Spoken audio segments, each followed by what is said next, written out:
Man, but I listen to all different kinds of music. I listen to Yeah, yeah, everything. yeah. Everything. I mean, if it like Eddie said, if it sounds good, it is good, Uh-huh. Hey, this is Johnny Beane live, 5:13 p.m. here in California, 8:13 p.m. where Dave is. Hi.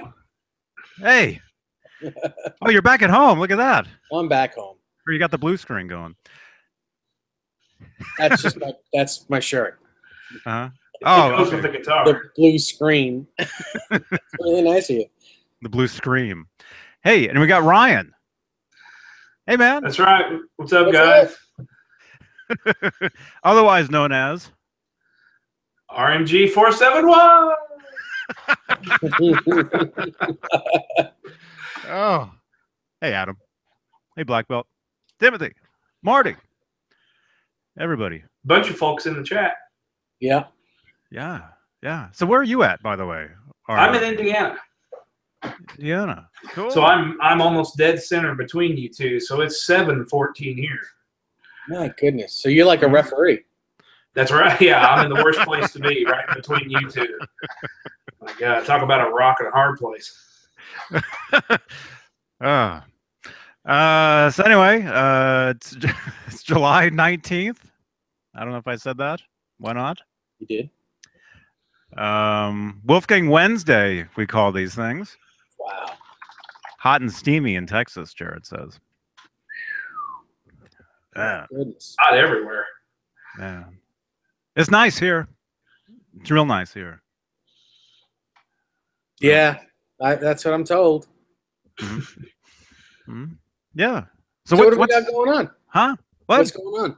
Haven't seen you in almost a week. Me? Haven't heard from you or nothing.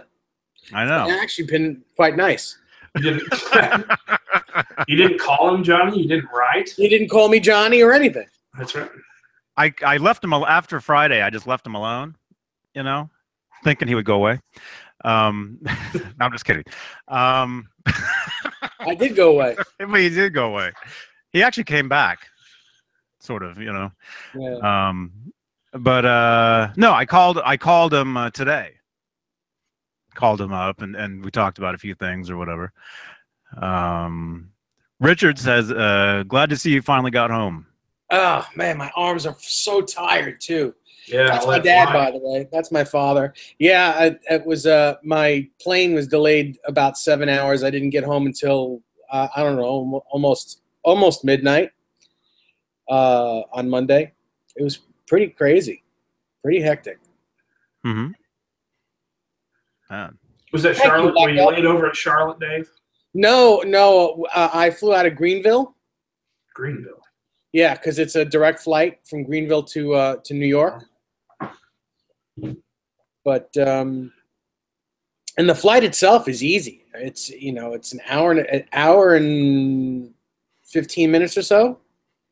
But the waiting, every hour it was like, oh no, well we're not going to board for another 2 hours, and then they just kept on coming up with they blamed it on air traffic control into New York.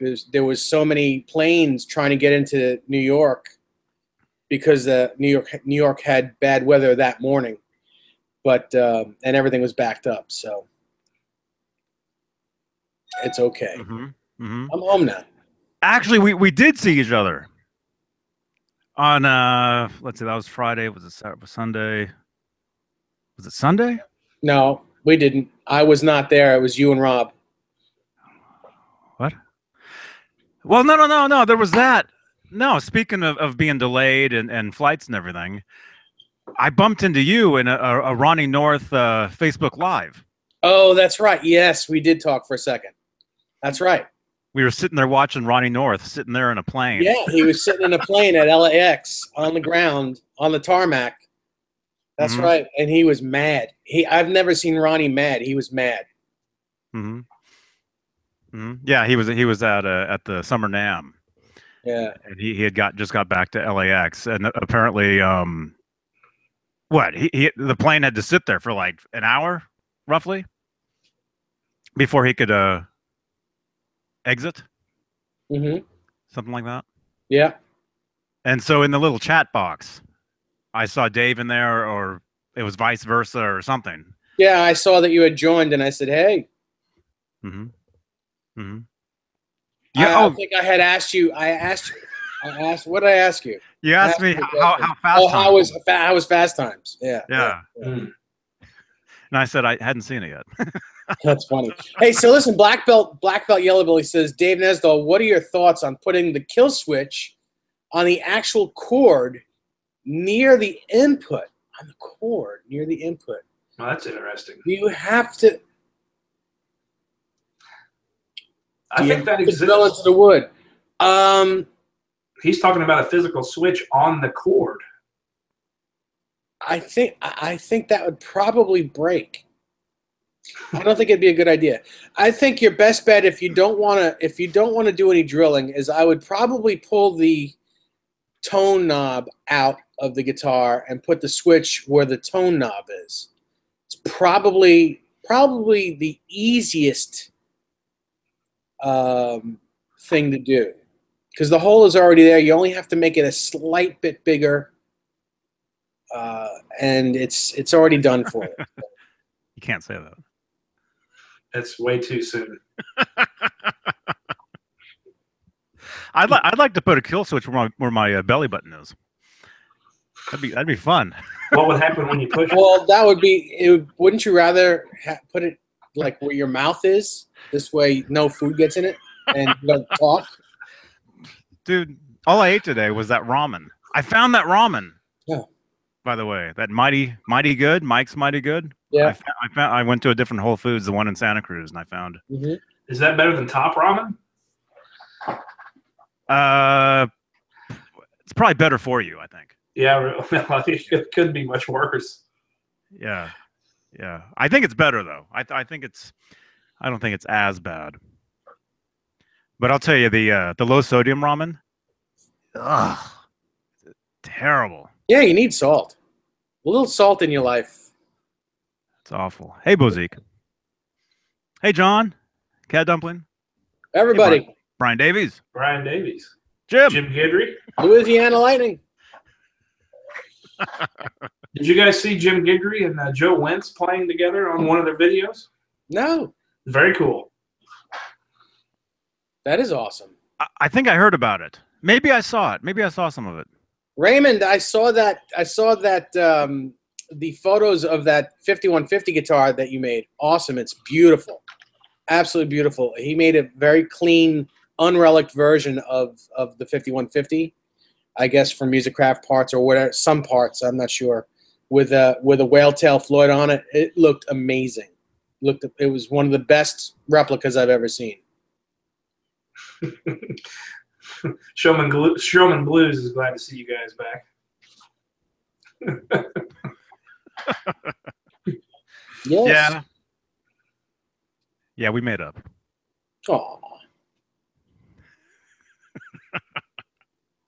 Aw. Cool. Blank palette. What fretboard have more? What? What fretboard have more grip like rosewood? That sounds very like indie to me. How? What? Sorry. The Van Halen guitars, they have which ones? He's asking about rosewood. I don't know. Maybe he's thinking about ebony. I think he's thinking ebony. about the ebony. Exactly. Ones. That's it. Ebony. Mm-hmm. And those are very smooth. Yep, that's what the Custom 24 behind me has, an ebony fretboard on it. Yeah. Beautiful guitars, by the way. Thank you. That's the single cut I was telling you about, the 594. Yep. Very cool. Very Nice. cool stuff. Maybe if you guys are good, I'll show you the guitar that Dennis just bought. He just bought a Dave Grissom that's just a private stock Dave Grissom that's just ridiculous. Very cool. Yeah, those are great models. They have bigger frets and two volumes, one tone. Yeah, and this guitar, it's just It's insane. It's insane. What color is it? It's like a dark red. I don't know the exact color. I don't know what it's called, but it's crazy. It's crazy. Being private stock, it could be anything. The back is black limba. The neck is made out of. I hope I'm pronouncing it correctly, but it's Wenge or Wenge. Mm-hmm. It's gorgeous, absolutely gorgeous. But yeah, in a little bit, I'll go grab it. Where did he find it? Do you know? Was that a reverb purchase? I think he got it at Willcut. Oh, okay. That's closer to my neck of the woods. Yes. Yeah. Yeah, crazy. Oh, Raymond, that's your buddy's guitar? Man, that guitar is crazy. That 5150 guitar is absolutely crazy. That's what I want to build next. That's what I want to do. One just like that. Raymond, one of Raymond's buddies, has this replica 5150 guitar that's immaculate. It doesn't have clear coat on it. It's, the way Eddie would have done it, but not one scratch on it. It looks the way the 5150 guitar did when it was brand spanking new. Awesome. Mm-hmm. Anyway, enough out of me. Yeah, come on.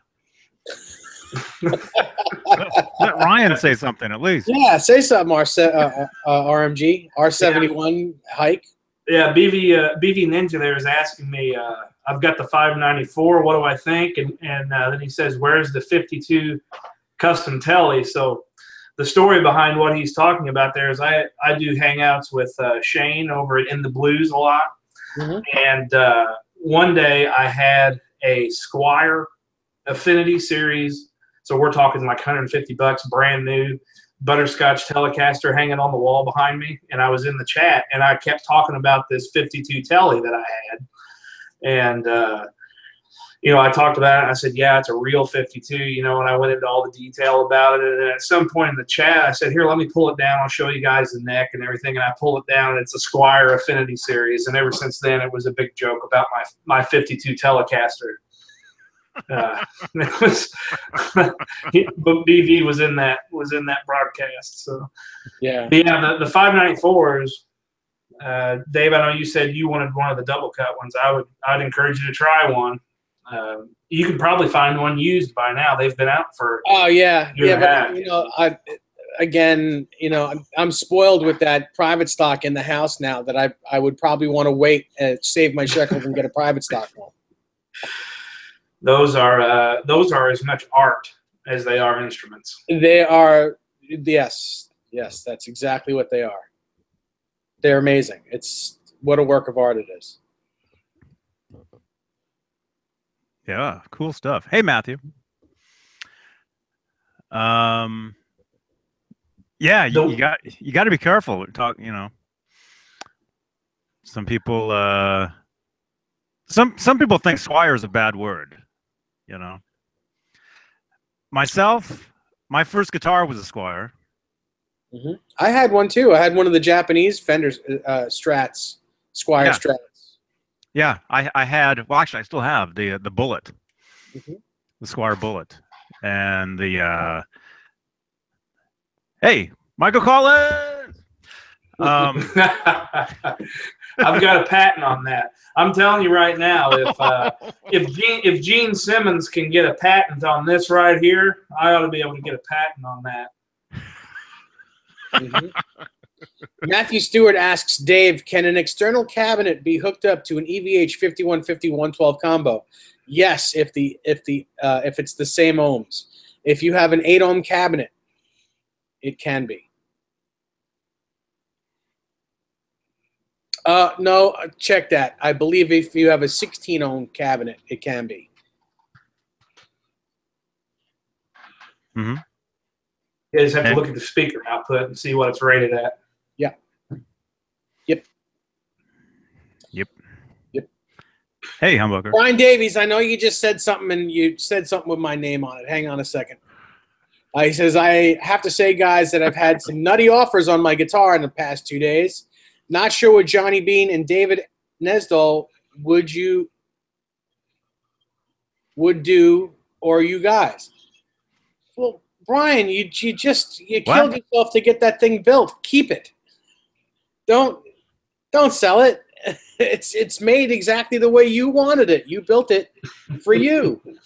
Hold on to that thing. Don't sell it. Mm-hmm.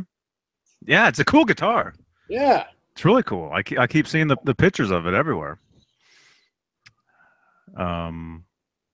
Yeah, Cat Dumpling says modern Squires are great. They're light years better and more consistent than they were in the 80s and 90s.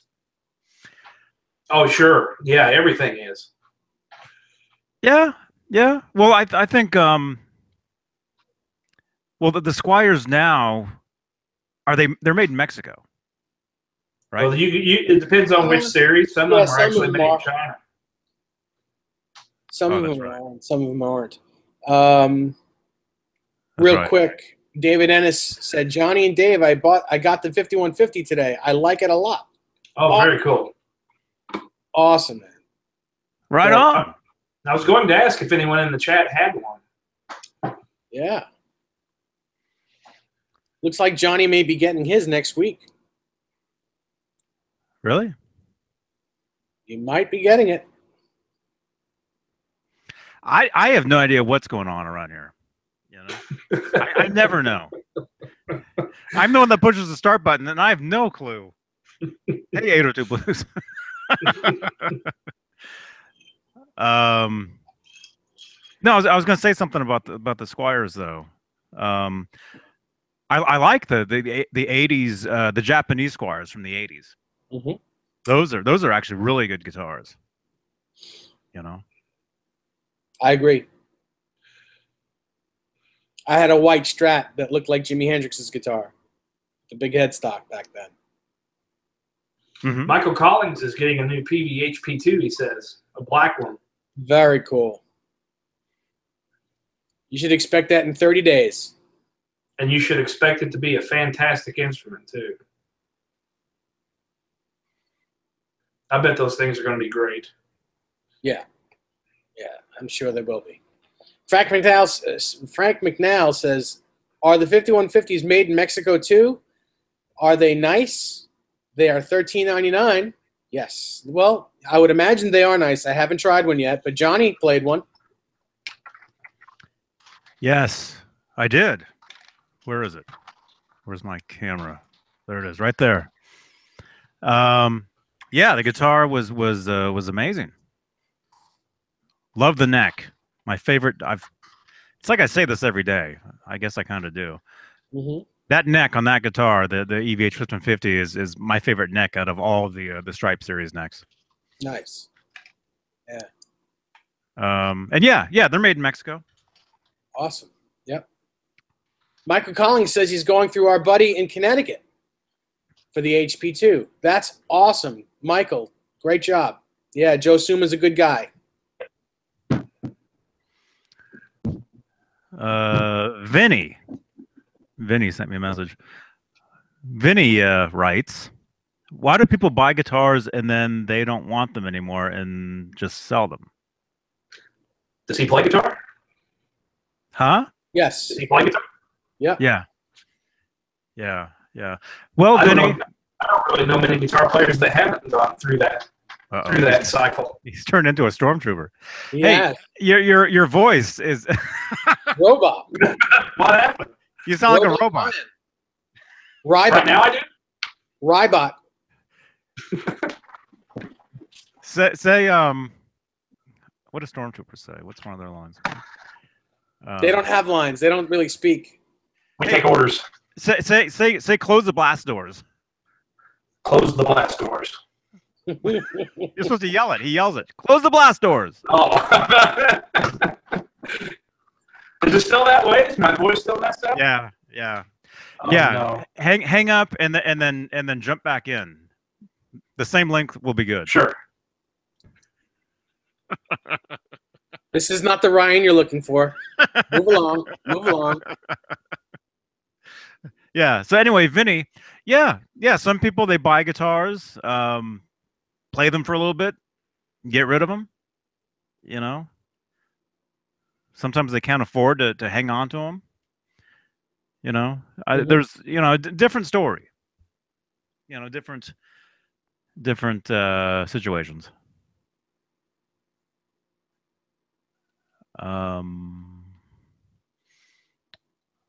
What was I going to say? I don't know. I was going to say something about I'm still thinking about the Squires, man. Those 80s, I'm telling you guys.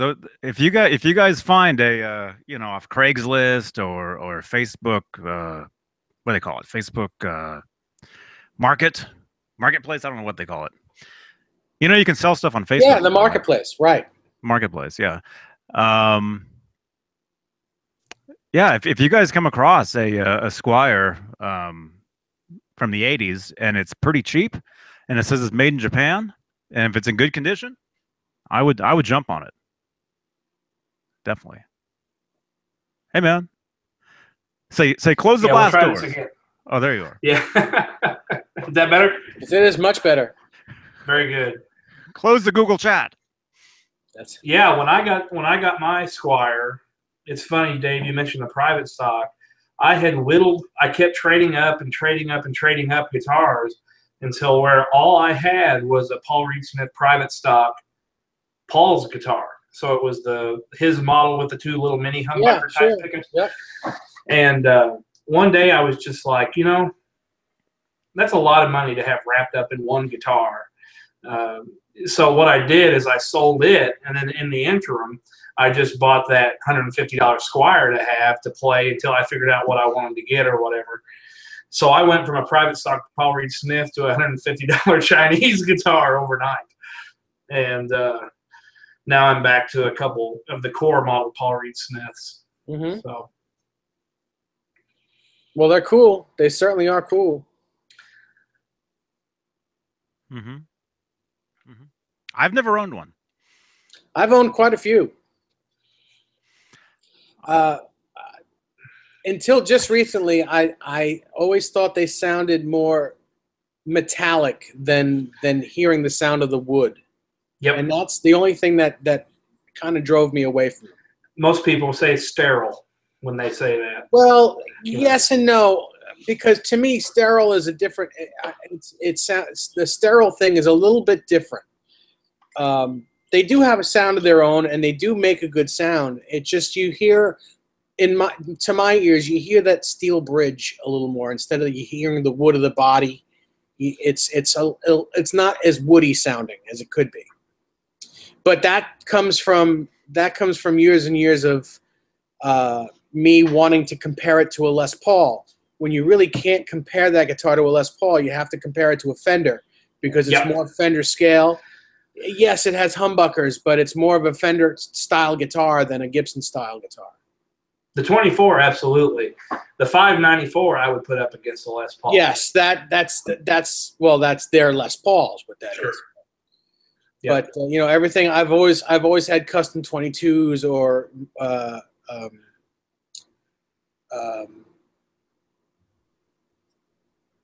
stuff like that style of guitar. So yeah. But it's funny you say that about the Fender comparison because that's why I have these two specifically. Is if I want to play something Fendery, I play the custom 24, and if I want to play something less polish. That's a new brand actually. Yes, you use that to clean the guitar. That's right. Yeah, you put that on a microfiber and wax on, wax off, less polish. Yes, very nice. I play the 594 for that stuff, of course. Mm-hmm. Absolutely. Mm-hmm. I can see what you're talking about though, about the Paul Reed Smith the sound or whatever. Mm-hmm. Because every time I play one, it seems like there's just something different about them, different about that particular guitar, and then almost everything else. Yeah, they have a ton. I had to go through several of them before I finally figured out that it's all about the tone knob with those guitars, because they run 1 meg volume and tone pots in them, which gives a lot of high end coming through. Yeah, I would imagine that it's really bright. Yes. Yeah, it's 1 meg pots, and then it's also they run a treble bleed even on the humbuckers. Mm-hmm. So when you roll off the volume, you're not losing tone like you would on typical humbucker bass guitars. Mm-hmm. So it's a different thing. But to be honest, I think I've been into them because a local shop here is like one of the top 5 PRS dealers in the nation. Right. And they've got a heck of a selection, and I've got a pretty good relationship with them. But if they had Tom Anderson guitars or John Suhr guitars, I'm sure that's what I would be playing. But I do love these. I'll say that. They are cool. They are cool. Hey, Timothy Pierce says, Dave Nesdahl, it was great to hear you play on Sunday. Timothy, I got to tell you, it is super duper hard to play a telly through a small amp with no distortion whatsoever. So, thank you. It was one of the toughest things I've ever had to do. That's like being naked. It's worse because you don't want to see this naked. But yeah, it was very tough, but fun. Anyway, what else? What do we got? There's a lot going on here. There's a lot of people talking and a lot of people asking questions. And forgive me, but I'm staying away from the HP2 questions for the moment. We've devoted a lot of time to that guitar the past week. And it's a great guitar, and I'm getting a couple of them. We need to. I think we need to chill on that guitar for just a moment. Don't you have one coming to you? I do have 2 coming to me. Yeah. But until I get them in my hands, I mean, we've spoken pretty much about them as best we can without actually feeling what they are. And it's a Wolfgang. It's leftover Wolfgang. It's going to be great. That's really all you can say. With coil splitting, right? Yes. Yeah. Yes.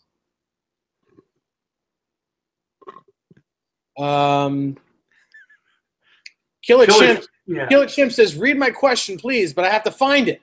He's asking if Van Halen ever played in a D tuning. So that would be down a whole step. Yes. They in '79. In '79, they did that a lot. When Eddie would use the Dragon Snake Dragon guitar, that guitar was tuned down a whole step. So really? if you played an open E chord, it would actually be D. Yeah. I saw something. I don't know how recent this was, or I don't know where I saw it or something. Somebody was talking about, the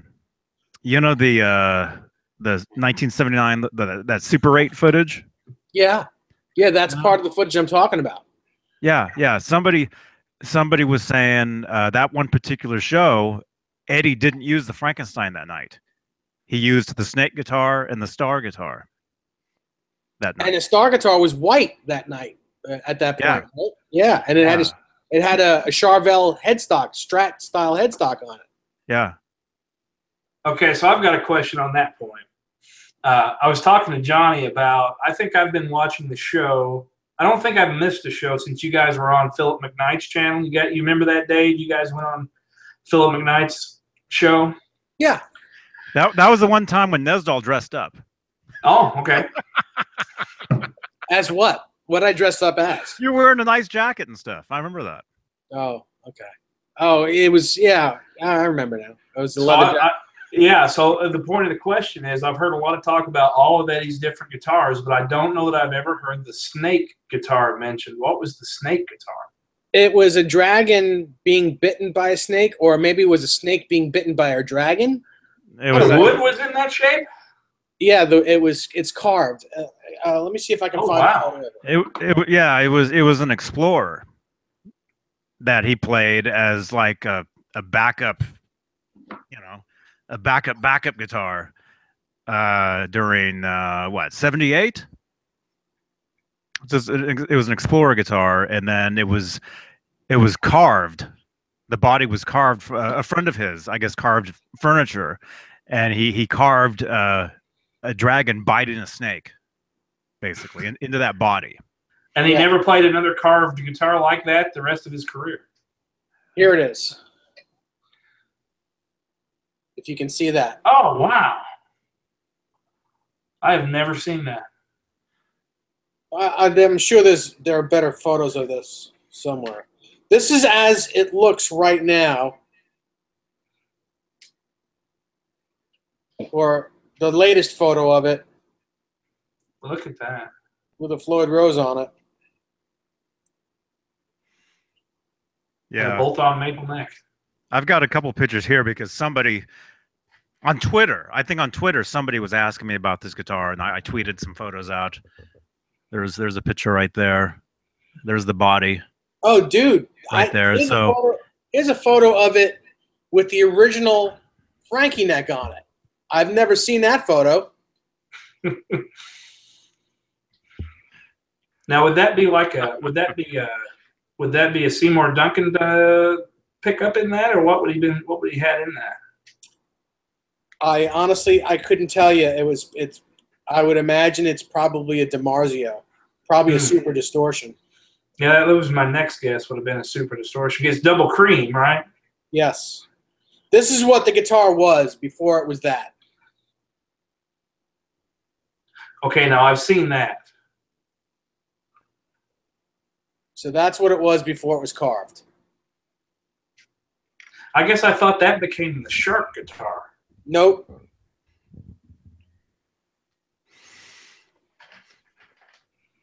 No, the Shark guitar was a white Ibanez Destroyer. There's pictures of them playing the clubs with him playing that guitar, where it was just white. Yeah, I'm looking for that now. Yeah, 61 viewers. Dave, Matthew Stewart is asking what you think about the Bill Lawrence XXL pickup. I've never tried one, so I honestly don't know.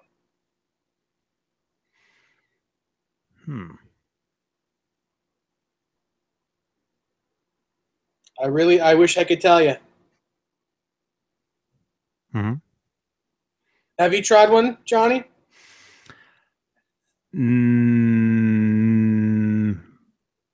Maybe. I'm not sure. Possibly. Bozique says the coolest thing he saw at the recent NAMM video was the Travel Caster by Travel Guitars. He says it's a Strat with no body. That's interesting. Hey, Brian the Geek. Can you or Dave or Ryan tell me if you can buy the eyelets and washers pre-welded for the strap? No. What a specific question. You can't buy them pre-welded. That you have to do that yourself. I've looked everywhere, but I have seen a couple of Eddie's personal guitars up this close where it looks like he or one of his techs, someone did it for him. It's not done professionally. It's just done, with a little bit of solder. But that's how it's done. It's done aftermarket.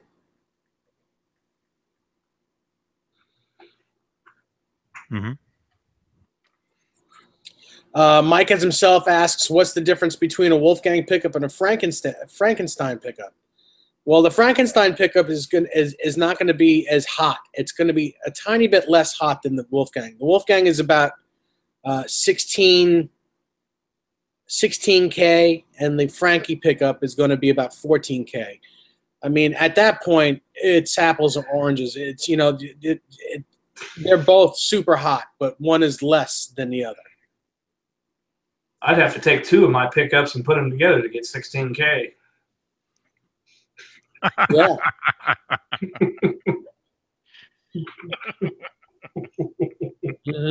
I agree. Mm-hmm. Speaking of, I just happened to come across this. Is this it? I think it's A couple people in the chat were saying they like PRS guitars, but not the pickups. His pickups got better in 07, 08 when he started down the PAF path. But in 15, he came out with the 8515 and the 5815. And those pickups, in my opinion, and I've had quite a few, are the best I've had. I mean, those pickups sound really great. The 5815 is amazing. Yeah. But and that the low turn version is in that guitar right there. I've heard some Dragons that sound good too. Well, I never had a Dragon pickup in a guitar. That's what the Custom 22 used to come with, right? The Dragon 2 pickup. Yeah. Yep. Mm-hmm. Matthew Stewart says, Dave, do you use an EQ pedal? No, I do not. Mm-hmm. Yeah. So yeah, real quick. It's like we say real quick every time we're about to say something, and then we just drag on and on and on. All right. That's how we're able to stay on for 2 hours. Yeah. So since you like the Paul Reed Smiths, right? I don't know if you've ever seen this. Did you ever see the guitar that they made for Eddie after he left Kramer? I love it. To try to get him with Paul Reed Smith before he joined Music Man? I have not seen that. I just happened to run across this just now. Right there. That's a guitar. That's a guitar that they sent him. Right there. It's very cool. I've got other photos than that, but I'd love to have that photo. That's you know, I didn't know what to expect that it would look like, but that makes total sense that's what it looks like. It's basically a Custom 22 with one knob and a sideways or a slanted humbucker pickup. Mm-hmm. The tuning pegs are striped, red, white, and black. Oh, really? Very cool. I'm sure he's got that photo. I do. I'm blurry. There I am. Johnny, are you running out of a Nikon, or what kind of camera are you dealing with where it's doing the focus thing there? It's a hey Derek. It's I don't want to get too close. You guys don't want to see me. Logitech. Huh. It's a Logitech. That's what I've got. I just turned that off. You might be able to turn it off. Look at that. Oh, wow. Cool does that look? Now, man, that's very cool. I don't have that photo. Put that up there again. It's right there. Do you want that? Okay, look at that. I want that neck. Who doesn't? Yeah, that's what I doesn't want that neck. Here's the guitar. Here, Mondo's. That's the guitar. And Eddie turned that down, and it's even got the. Well, I'm sure Eddie still has it. I'm sure he owns it. Was there two guitars? There were two guitars. One was given to him, and I guess Paul has the other one. And the case is striped. The case is striped. See, now what year is this? Is that your couch? No, it's not my couch. He's got that guitar hidden away with his Craig Chiquiso guitar. I can't believe that you know I have one of those. Well, because you talk about it nonstop. Half the people in here don't even know who that is. Nor care. Oh, he lives here. Well, of course, you know the band was from here or whatever. He plays. He's played acoustically for a lot of years now. He's an acoustic player now. I know. Okay, good. Let me. I'll get you these photos now. Hang on a second. What are we talking about? Man, thanks for tuning in, you guys. There's a lot of 60 viewers. Look at that. 16 thumbs up. 62 viewers, yeah. We have 62 viewers and only 16 thumbs up? What's wrong with this picture? Steve Anderson, he says he's late. He's sorry he's late. He was playing his guitar. Yeah, I'm surprised he's here. No, he said he fed his mom some dinner at the rest home. Oh. Well, that's very nice. Yes, that takes priority over this any day, man. Absolutely. Keep them coming, boys and girls. Keep them coming. We have 24 thumbs up, 63 people watching at the moment. Hey, Floyd. Floyd the Barber's here. Guys, what year was it that Paul Reed Smith would have made that guitar? Is that late 80s or early 90s? I would probably think that was 1990 or 91. Maybe 80, between 89 and 91, I would imagine. My guess is that they didn't have.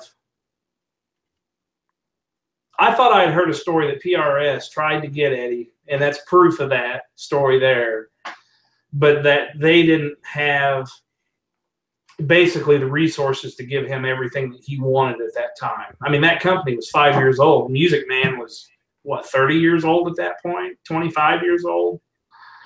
Mm-hmm. When was Music Man started in the 70s, right? Yep. Yeah. 70s. Yeah. That was Leo's. Yeah. That was Leo's company after Fender. Well, I mean, I would imagine that Paul would have made Eddie as many guitars as you wanted. I mean, when you're Eddie Van Halen, anyone will make you anything you want. At least that's what I think. What do you people in the chat think? Do you think if you're Eddie Van Halen, anybody is going to make you anything you want and give you as many of them as possible? Oh, just imagine all the guitars that he has that companies have sent him that nobody knows about. Yeah, I think that's more like it. I think that he just didn't like the guitar. I think that's what it was. Because, I mean, what else could it be? It looks like a beautiful guitar. Just not something he wanted.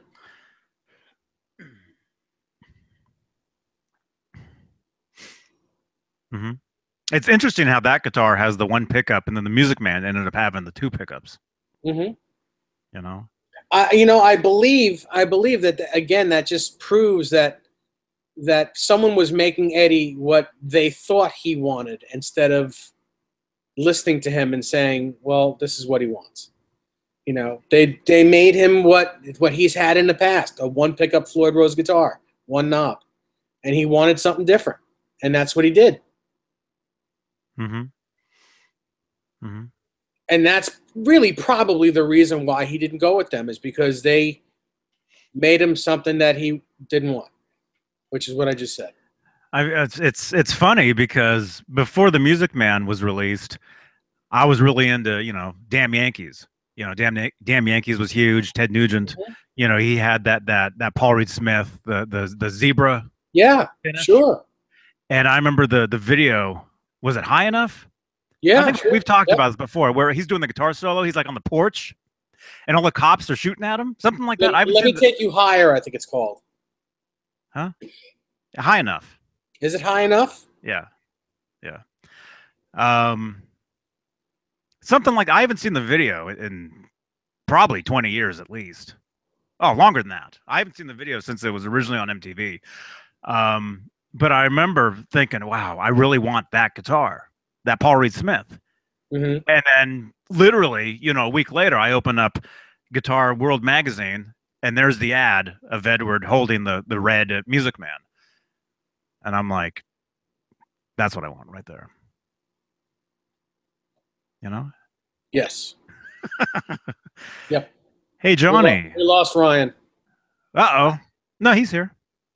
He's on. He's muted. I'm coming back. Yeah, right. See, he's coming back. Is that Jim? Jim Nicholas says, "Hey Johnny, can you show that crazy V-style guitar on the Fair Warning tour?" Yeah. Oh yeah. Now, do you know anything about that guitar, Johnny, other than it being custom made? How do you know it was custom made? Well, what else could it be? What do I know about it? Truthfully, I really can't tell you guys anything about it, like everything else. But no, I really don't know anything about the guitar. I would think that it's just a parts guitar that he threw together. You know, here it is. This is the guitar right here. Oh, Yeah, we lost. yeah, he's got the link though. So if you look at it, it just looks almost like what people are thinking, like what, Razor? What do they call them? Razorback? I don't know. Like the dime bag Oh, yeah, I guitars. suppose. Yep. But if you look closer, if you look at it closer, and how did I think like that. If you mess with the color, which I didn't do, but you can see it's covered in duct tape. Like everything is like taped on. You can see his wireless taped onto the back of it there. Mm-hmm. You Yeah. can see it looks like the pick guard is like everything's just taped on. So it's definitely an Eddie style guitar. Maybe it's just something he just threw together as just a backup guitar, you know? It could be. Or it's possible there was like we've talked about him playing certain other guitars. It's possible that was like a guitar for a certain song. You know? So where's Rob? By the way, speaking of Rob Johnson, we call him Ron Johnson. I watched Fast Times, right? There's a character in that movie called Ron Johnson. Yeah. I never knew that. Yeah. I never knew that. Very funny. But real quickly though, real quick. Before I open my mouth. Welcome back, Ryan. Yeah. Real quickly, like where's Ron at, or Rob? Because if it's possible that was like a guitar they'd play for like one song. Anybody who knows like the Fair Warning set lists, was there a song that they played like maybe like one time and that was it? Maybe. I'm just you know. Could that be a song they played Sinner Swing on, or maybe? I don't know. Actually, I think somebody commented. Was it that one? Well, they were looking at what he was playing, like the chord. What's he playing there? An E or a G? He's playing like a. What chord is that? I can't see. It Right looks there. like an E. It looks like E to me. An E. What Van Halen song from Fair Warning was an E? All right. Anyway, and if you guys want to see that picture, I posted it to my Instagram. It's just my name, just Johnny Beane. What? What? Ryan, did you change your shirt? No, I did not. It's still red. Blank Yeah, Palette 2 says the guy that owns one of the Van Halen PRSs is trying to buy the other one. I don't know if that's true or not. That's one of the coolest. I've seen a lot of PRS guitars, and those striped. I don't even know how they did that. It has to be hand painted, right? Yeah, they're hand painted. I mean, wow. All right, I'll be right back. I'll show you that Paul Reed Smith. Hang on. Oh yeah, that'd be great.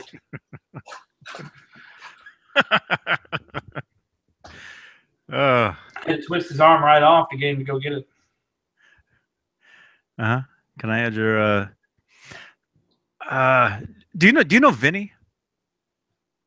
I do not know Vinny. Do you know Vinny Adam Romano? You ever heard of that guy? No. He's a good guy. He's a good guy. He's asking me if he can add you on Facebook, basically, is what he's asking me. So Is he in the chat? no, well maybe he is. Vinny, are you in the chat room? No, he's sending me private messages on Facebook right now. Oh. He's a cool dude. He's a cool dude. He loves Van Halen. He loves the Kramer 5150. Loves that stuff. Cool. Yeah, see, that's what's weird about me watching you guys all the time is I certainly know EVH's catalog and really appreciate their music, but I don't know nearly as much about his gear as you guys do. Like, I mean, I'm that way with PRS and a lot of Gibson stuff, but like you guys know that, I mean, not only do you know the EVH stuff, but you know the PV and you know the Music Man, and then you know the stuff like that Snake guitar. Mm-hmm. I never even heard of that. That's impressive. Yeah. Yeah, I mean it's crazy. I mean you grow up hearing about this stuff, or you hear, you know, before the internet, you would hear stories from people and just this and that and whatever, and it's cool going live like this because hey Brent, Oh, Brent has there's actually a whole forum on PRS guitars about the Van Halen guitar. Oh, okay. I don't know if you ever saw that. No, I've never seen it. You ready for this? You guys are gonna lose your mind when you see this guitar. How Oh, looks like Angry Larry. about Look at that. Yeah, it's pretty insane. Oh yeah, I love the Eagle. Yeah. How Oh, about that? the matching back plates are one of the coolest things they do. That's insane. The necks are very nice. So that's Dennis just got that? Yeah. Hold that. Go down to the bridge on that. Here, I'll present. Sorry. Is that the There we go. three? That's a brand new guitar. Yeah, it's brand spanking new. Yeah. That's a brand new guitar. That's the Phase 3 bridge. That's why I switched out my Angry Larry. It had the old bridge on it. See those grooves that are underneath the height adjustment screws on the saddles? Yeah. That's brand new for 2017. Yeah. They domed. It is. They domed the bottom. This guitar was made in February 8th of 17. Yeah. Yep. So they've got the Phase 3 tuners now, and they also have the Phase 3 bridge. The back of those tuners should be open. They Can are. you see the gear? Yeah. Yeah. There you go. Awesome. Yeah, that's very cool. Yeah, this guitar makes me nervous just holding it. What did you say the back, the wood on the back on the body wood is? What is Black Limba. Black Limba. I'm nervous Which watching you hold that. Which isn't that the cousin of Karina? Yes. Or is Karina? I'm not sure. I think they just rebranded it. Don't drop it. I'm not gonna drop it. Don't drop it. Don't turn that PRS to a Steinberger. Dave, it looks like at certain angles that Limba has some flame in it. It does, yes. Yeah. It does. Right now, Dave is so nervous holding that guitar, he's sweating, and his sweat from his hands are eating right into that finish. No. Is that a night? I mean, Dennis has already used it on some gigs. It's already got like, gig wear on it. That's awesome. You can't say that. Does that have the nitro finish? A lot of the private stock for Yeah, nitro. it smells like nitro to me. Yeah. Yeah. It's pretty common for a private stock. That's beautiful. So DGT, that DGT model. Now this being a private stock, there's no telling what it is. But on a normal core line DGT, there are three main features, and that is bigger frets than a typical PRS. The three knobs, so you got the 2 volume, 1 tone, Right. and then the pickups are proprietary to that model. Yes, they're DGT pickups. Yes. Yeah, he modeled them after an old 335 that he liked. And the neck is very Les Paul-like. It's very like 59 Les Paul-like. It's very round in the back, but not terribly big. It's really nice. It's just very comfortable. Are the screws in the pickups, are they gold or are they silver? They're gold. Yeah, so they call that hybrid hardware.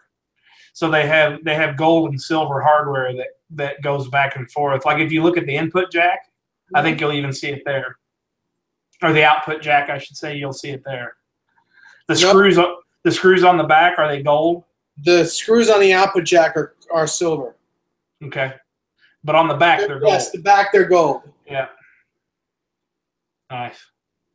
Yeah, it's a beautiful guitar. Yeah. Yep.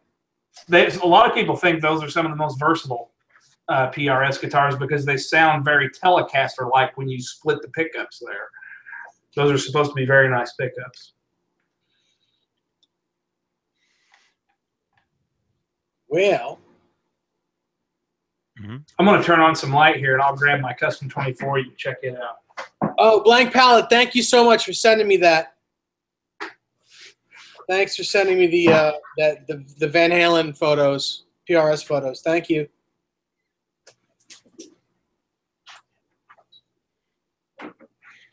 Actually, Eddie's guitar, the one they sent Eddie, the tuning pegs are not striped.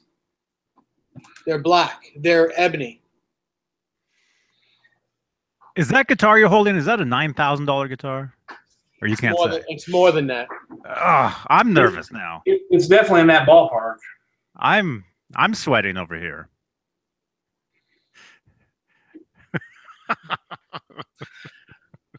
Johnny, here's this 24, a little closer. It's got that same bridge on it that we were just looking at. Oh, look, the Paul Reed Smith, the Van Halen Paul Reed Smith. Looking. The Van Halen Paul Reed Smith has a Peavey Floyd Rose on it. A Peavey licensed Floyd on it. Oh, really? The red one? Yeah. The one? Yes, the red one. Yeah.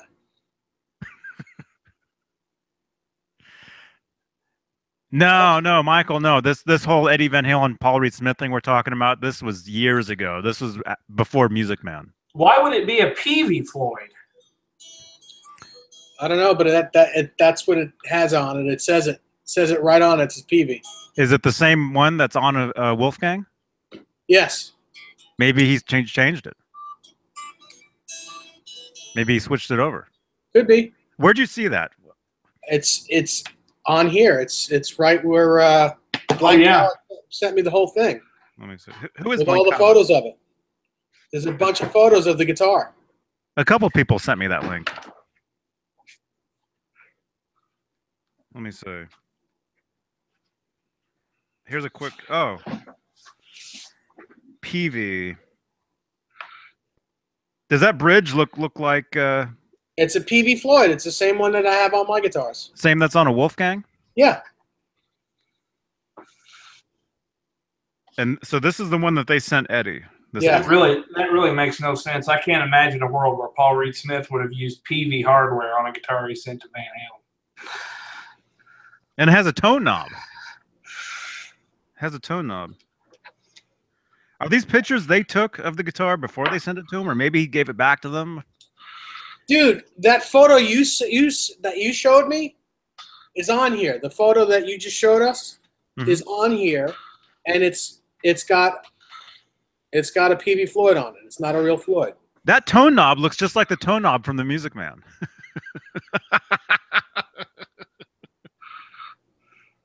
There is no tone knob on this.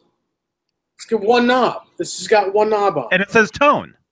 No, it's a speed knob. It doesn't say tone on it.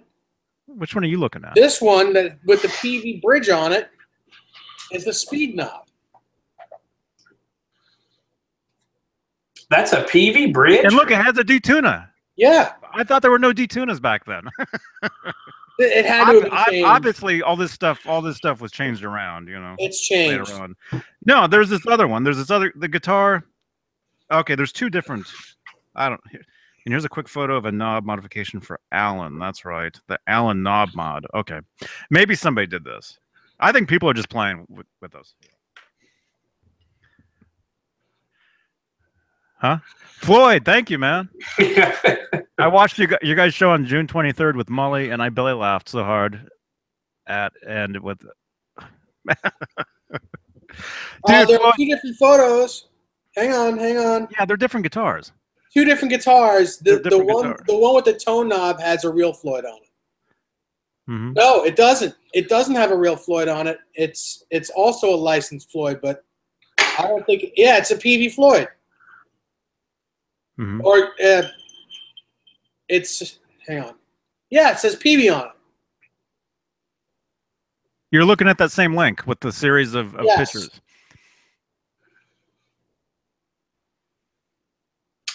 With that. Yeah. With that. Yeah. It's a Peavey Floyd. Uh-huh. Well, Zeke. It says it right there. Yeah, look at that. I recently did a podcast with Molly. Yeah, did he put that out? He did. Huh? On his website, yeah. He did? It was me and somebody else, or was it just me? It was a little while back when we did it. It was about the HP2. So it would have been like a week ago. Mm-hmm. Right. Oh, okay. Cat Dumpling is actually right. It's a Godot Floyd Rose with the Peavey marking on it. Awesome. See you, Timothy. Oh, you leaving, Timothy? Okay, so long.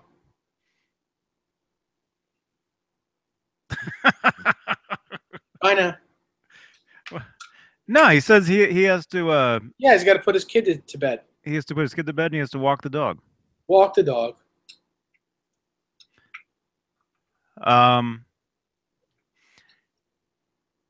I'm really confused now by these Paul Reed Smith guitars. I don't know what is going on. You know, supposedly they give him those guitars before Music Man, but here it is with a PV bridge. Right. I'm thinking that was put on aftermarket. Well, at that time, Floyds were so popular. Why would Paul just not have put an original Floyd on? He may have. And then further, why would anybody change that to a PV licensed Floyd? Because Eddie Van Halen is Eddie Van Halen, and he does what he wants when he wants.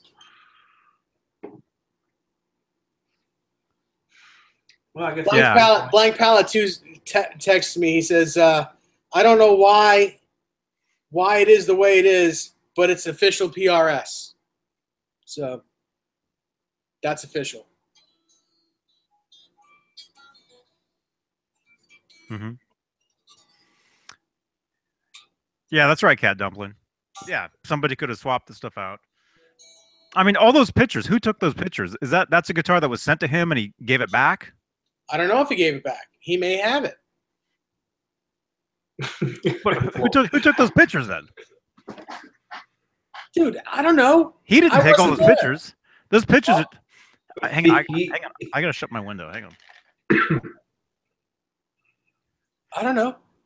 If those pictures would have been in the right era, they would have been on a Polaroid camera. Those are like new digital images, aren't they? I don't know.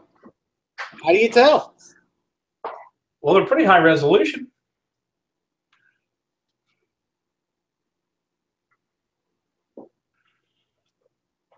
I don't know. We're building Floyd's ego up as much as we're talking about him here. Who knows? Definitely is cool. I can't get over those tuners. I've never even seen that in the EVH world. Products. Yeah, they had to be hand painted. The striped ones? Yeah. And they did that, not the body. It's really hard to look at that Paul Reed Smith without a neck pickup. It's really a bizarre. See, and to me, knowing that it was a Van Halen guitar, it doesn't bother me to see it like that at all. Yeah, I like the neck on that one that you've got there, that private stock. That was Wingate, you said? Wingate? Yeah. Yeah, it feels great. What kind of figuring does the wood have? Is it a lot of grain, or is it where on the neck? On the back, yeah. I mean, is it really highly grained, or is it? You know, yeah. My 594 has a rosewood, an Indian rosewood neck, and then the 24 has a. It's got their flame maple neck on it, right? Which is kind of different. It looks like the headstock of that picture you showed of the Paul Reed Smith that he made for EVH, where you can clearly see that flame. It's very cool.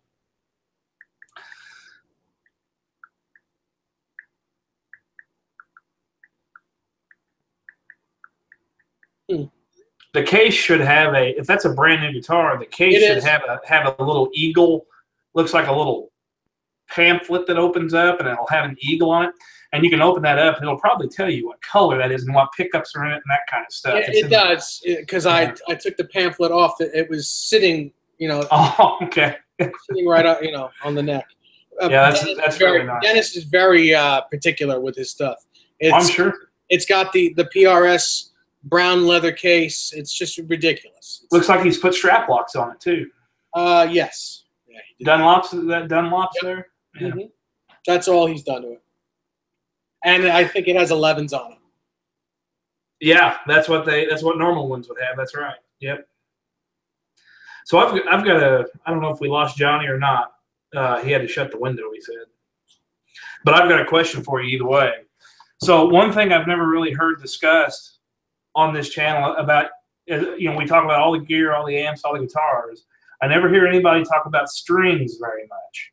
Did Eddie have a particular fancy toward a certain type of string or size or gauge or anything of that nature? Eddie always, for the longest time, he used 9 through 42, and then when he went to the 5150 strings, they were 9 through 40, and the G string was also a 15 instead of a 16. And that was that was put out. Who put those out? Ernie Ball, I think. Okay. Kramer? Well, it was Kramer and then Ernie Ball. Yeah. Does EVH currently make Eddie Van Halen strings? Yes. Yeah, they make. I didn't realize that. Look at that. I just got these today from Sweetwater. Mm-hmm. This is the new packaging for the Elixir. They came out with the OptiWebs, and they redid all the PolyWeb and the NanoWeb and all that. I thought they sent the wrong thing, but this is absolutely correct. This is their new. They've really stepped it up in the packaging department here. How we open this thing? Yeah, I like the Elixirs. You can leave them on for a long time. But if you're going to record or something, it's never going to be as good as a plain string, but these will last forever. The PolyWebs. Right. And I have another question. Have you guys ever ordered anything from Sweetwater? I haven't, but our buddy Pete has. So their shtick is they send you candy inside the box. Sweet candy. You order something, candy. Yeah. So the last time I ordered from them, it was just loose in the bag. It was like they took a handful of candy and just threw it in the box. Now check this out. They've got little individual wrapped Sweetwater branded candy bags. That's so funny. That they put the candy in. Cool. Oh, those are those. What are those called? Sweeties? Bit-O Honey. Bit-O Honey, and then the other one. There you go. There's the Bit-O Honey, and then the one sweet tarts. Smarties. Yeah. I could eat 100 of those things. My dentist will prove it. Mm-hmm.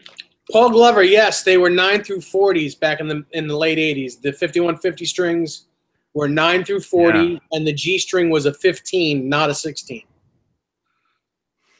Mm-hmm. And yes, Dan White, you're right. Eddie uses 9 through 46 now, tuned down a half step. There you go, Johnny. There's your Smarties logo.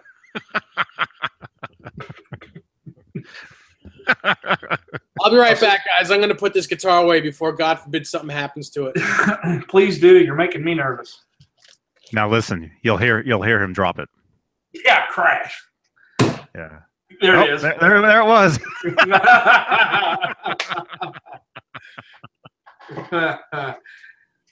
It's now a Steinberger.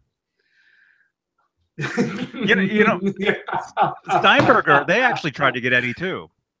I remember in the interviews and the stories. They tried to. After seeing Rob's GL 2T that he had over at Dave's when he stopped in, I thought that is really interesting. And I went looking for one. You can't find them. You can't find them. And I guess they put out a model later that had the trans trim on it. It wasn't a GL2T. It looked more like it had more of a V shape to it. Like the guy in White Lion played one. Okay. Where it had a White Lion like decal on it. But those were every bit as expensive as a new PRS. I mean, those were very expensive. They must not have made many of those guitars or something. The original Steinbergers, the trans trims. Yeah, they're very, very. Are you itchy? The chat is going crazy. Yeah. Jim Guidry loves Sweetwater. Yeah. See, that's funny. Sweetwater's in Indiana, and I'm in Indiana, but they're like 6.5 hours away from me. Like, I'm about as far away from there as you could get and still be in the state. Mm-hmm. I'm closer to Wilcutt over in Lexington than I am to Sweetwater. Their guitars are just so beautiful. Wilcutt's got some great stuff. 6 hours. It's interesting. It's interesting when you go there. Now, I don't know how it is, Dave. I know you've talked about Music Zoo in the past and some places like that. But when you go to Wilcutt, they have a music store that has like your Epiphone, Squire, maybe some low-end Gibson, some low-end Fender stuff, probably the American Fender stuff. But if you want to go and look at Suhr guitars, or you want to go and look at Paul Reed Smith guitars, or matchless amplifiers, or anything like that, it's in a complete separate building that's across the road, and it's almost like you need to call and make an appointment to go see him. Is almost what it feels like, because it's like a warehouse. It's like a warehouse full of gear. And they bring it out, and there's a little demo room that you can try the stuff out in. But it surprised me when I went, because I expected to walk into this like Taj Mahal of gear, and it's not. It's most of it's in a warehouse. The same thing, there's a place in St. Louis, Missouri called Eddie's Guitars that has a lot of really nice high-end gear too. And it's actually, I would say that it's actually even more that way. They have a very small, like shotgun store type, like where it's real thin but it's long. Can't say that in here. A few of those things you couldn't say, but you said it. Yeah. That's so if you go there, you do have to have an appointment. And you have to tell them what you want to play, and they bring it like from across town from a warehouse into this thing for you to play. But if you go online, they make it seem like they're this huge guitar store. Yeah. So, Yeah, what they do is they're like, okay, put on the blindfold, get in the helicopter. They fly you out. You have no idea where you are. Right. You get out. You're in a small room, with a lamp right there on you. They hand you the guitar. You can play it. When you're done, they put the blindfold back on you, get you back in the chopper, and you're. Welcome to Tangier, Mr. So funny. Hey, Paul Glover says, I use 10s on my Wolfgang. Why do you guys all use 9s for your Floyds? Well, Paul, it's like why would you put a set of snow tires on your Ferrari? Now, is that really true? I would think with heavier strings to counteract the springs from the Floyd, that it would actually stay a little better. Is that not true? Now, that comes from a guy. I run 9s. It's on just my it's a high performance guitar. Guitars with Floyds on them are usually high performance guitars, and you want the lightest gauge strings on them without that your fingers could take. Without bending out of tune. And usually it's a set of 9s. It's usually the most well balanced. Yeah, I agree with that. And a Floyd Rose sounds a certain way. Once you start putting heavier strings on, it doesn't sound like a Floyd anymore. Michael Collins is asking what the purpose is of a D-tuner if you want to be at a half step down. I don't think that's what the D-tuner does. No, the D-tuner is only for one string, and it takes that one string, what, a step? Yes. A step down. Jaden James, hey man. I was gonna say something and now. Well, to me, 10s on a Floyd Rose it's just wrong. It's just there's nothing right about it to me at all, but still, here I am playing a hardtail guitar. Normally I would have 10s on this guitar, but because of the locking nut, it's got 9s. So it's the opposite. It's the opposite, but the same. I don't know what I'm saying. I know what you're saying is absolutely true to me. I understand. We have 73 people watching us right now. 75. 70. Yeah. We have 75. 74. Wow. 36 thumbs ups. Yes. I see 37. Oh my goodness. But yeah, I mean the can I say birthday on here? Yes, you can. The birthday. By the way, happy birthday to our friend Brian Akiyakami. Brian, today's his birthday. 42 years Yes. old, I believe. 42. Wow. Happy Yes. birthday. So normally he would be in here joking with you 6 jokers there, but maybe for his birthday, maybe you can reverse those. Maybe it's his birthday. Oh, Greg Walker lives in Lexington. So, Greg, you know what I'm talking about when I talk about there are two different locations for Wilcutt. There's the store, and then there's like the warehouse where they do all the online sales. He knows where I'm at. Mm-hmm.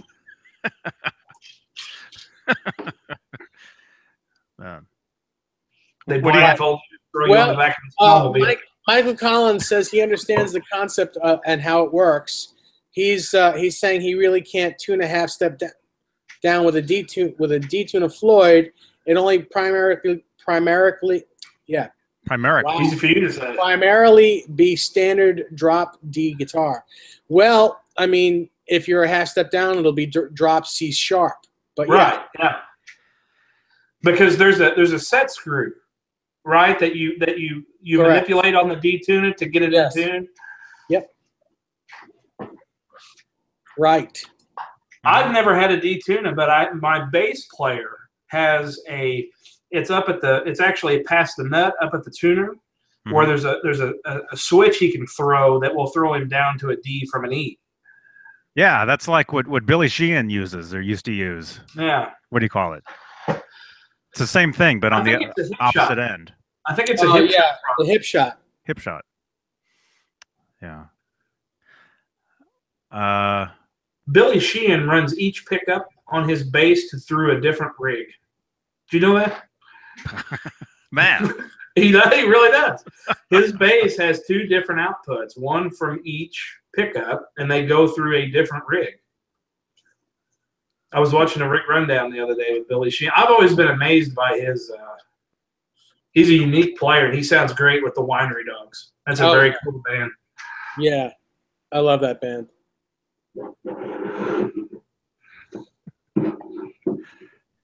Yeah. I haven't heard them. You haven't heard the Winery Dogs? Oh, Mr. I love all kinds of music. Uh-huh. But he's heard playing Katy Perry. You're gonna have to drop out again, Ryan. Come back. Oh, okay. All right. You're garbled. He's Open the lock bay door.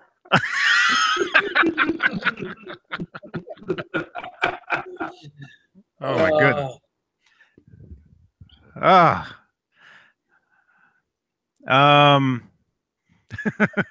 Wow. I was gonna say something about something. I don't know. I don't know. I don't know what I was gonna. Michael Collins, are you related to the Collins guitar manufacturing? Oh yes, that's right. Yes. Bill Collins passed away. What a shame. 68. Collins guitars, some of the best guitars on the planet. Yeah, I had the first time I heard of those was when Andy Summers was using one of them. That was his. Oh guitar yeah. Was he playing the electrics or the acoustics? An electric. If you guys watch, and when Andy he formed this band called Circa Zero back 3-4 years ago, whatever. They played live. Look up Circa Zero, or just look up Andy Summers on Jimmy Kimmel, and you'll see him playing one of those guitars. It's cool. It's very cool. Mm-hmm. Very, very high-end guitars, huh? Yes. I've never played one. They're very I thought when I first found them, I found them through acoustic guitars. They're super high regarded. I think Lyle Lovett was like one of his first big customers, but then Joni Mitchell, Pete Townsend, Robert Earl Keen. I mean, a lot of that James Taylor used it. Yeah. You know, a lot of those guys. And then I found out about the electrics. Matter of fact, it will cut guitars. Mm-hmm.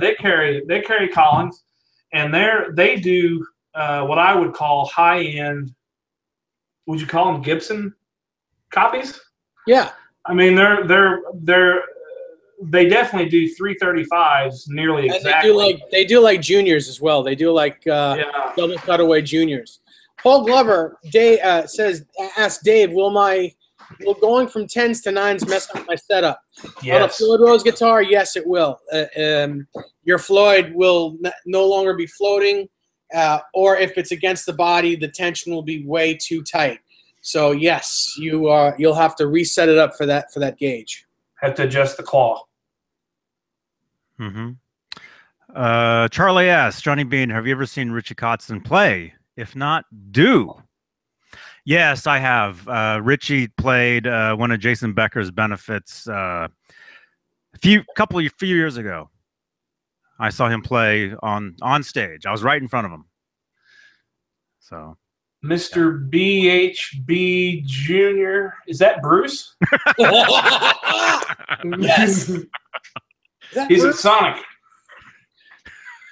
Oh. What have you started, Johnny? What have you started? I don't know. Is that Bruce? Fantastic.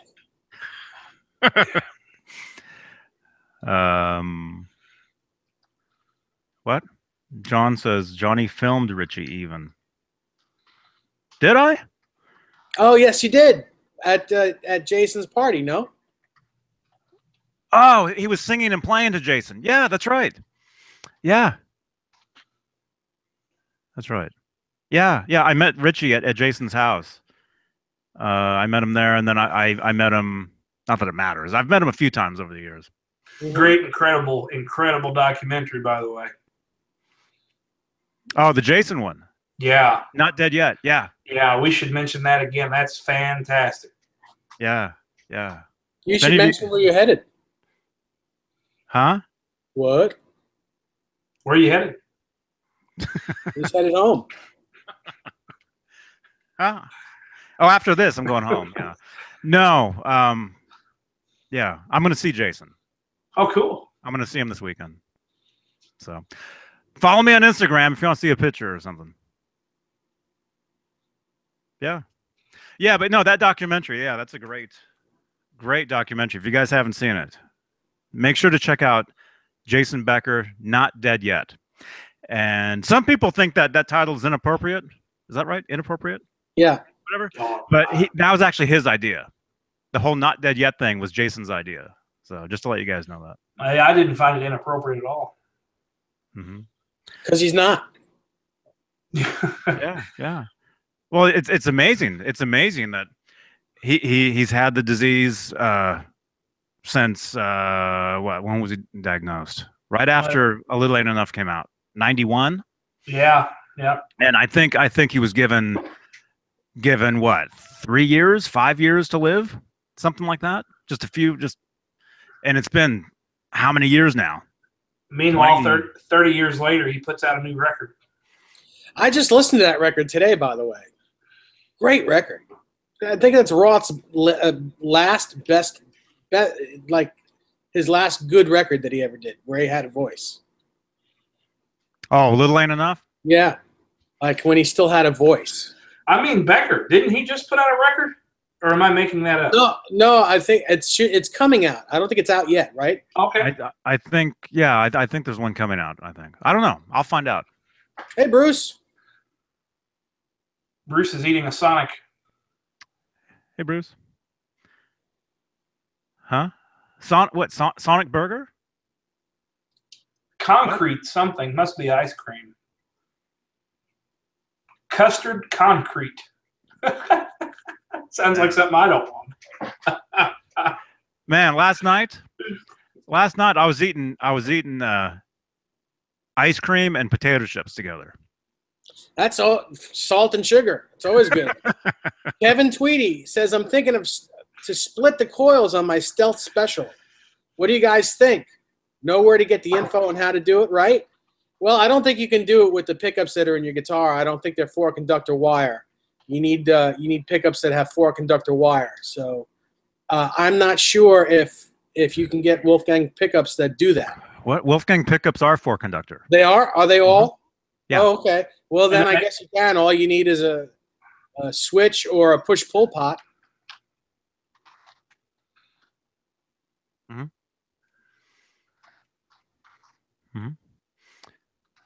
Mm-hmm.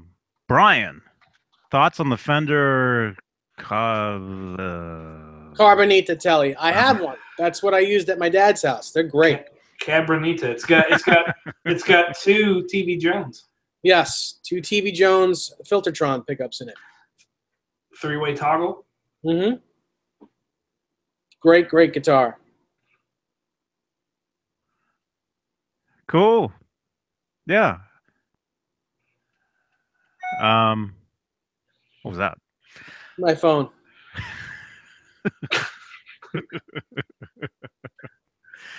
Let's see what. I don't know. Oh wow! Look what 7/8 said. He's looking to do a custom shop PV. Where would be his best bet to find a trans trim? If I were you, I would get in a time machine and go back to 1985 and look for one there. Good luck, or you can wait till David Allen Wright he's trying to get someone to make one. I'd go back earlier than 85. 82. Oh really? Was it earlier than Because 85? Eddie. I associate that guitar with 86. Well, yeah, but that guitar was an earlier guitar. It was an earlier guitar. Eddie actually got them in 82. Oh really? I did not know when that. he got them. Yeah, and then of course there's the Summer Nights and Get Up were from, it came out in 86 or whatever. But yeah, I would think people were jumping on those things then. So I would go back to when they were first. I would, dude, if you're gonna build a time machine, first of all, come get me. I'd like to go. There's a lot of places I'd like to go back to. We can ride around, man. It'd be great. But yeah, if I was to go back and try to grab some trans trims or whatever, I would go back to 82 or when it was developing the stuff before people knew what the stuff was, and grab them. Yeah, Dave, I think you stepped out a minute ago when I was talking to Johnny about when Rob came to your house with his GL2T. Yep. I was really intrigued by that, especially watching Dennis play it. And I went on Reverb looking for one. They don't exist. They don't exist. They're $5,000 when you find one. Yeah. And then I guess they came out with a later version of that, but it's not a GL2T. It's like a Spirit or something, maybe. That's the inexpensive copy of it. But that's not even a trans trim. It's not a Steinberger. But didn't Steinberger make a guitar with a trans trim in it after the GL2T? Yeah, it's called the GM series, which is the Strat body style. The White Lion guitar. This wasn't that. This was not. This was more like a V. Yeah, it's not like a flying V. It was that little bit. I know what you mean. That's a wood body. I don't know exactly what it's called, but it's a wood body instead of a composite body. And it doesn't have a trans trim on it. It has. That's what you're talking about? Are you talking about this? That thing. Yeah. Mm-hmm. I thought I found one that had a trans trim on it. I don't think so. I think it has a tremolo, but it's not a trans trim. Yeah, this is not a trans trim. Yeah, that's the V I was talking about. It looks like it. Shape. Yes. It looks cool. But it's not. Although it does says it looks cool, but it's not. Well, no. No, it is cool. It is cool. I'm saying it's not a trans trim though. But look, it does say Steinberger on it. Yeah. Steinberger system or whatever. System. Which there's really nothing different than that. So on those trans trims, did you have to buy special, was there custom made sets of strings for that thing? Yeah, Steinberger style strings. You can get them. I believe Ernie Ball makes them. Did Dario makes them? I always got them through GHS. Always. GHS the double ball. Are those the double ball end strings? Yes. Yeah. Although on the Spirit guitar, you can just use regular strings. You just lock it on the top.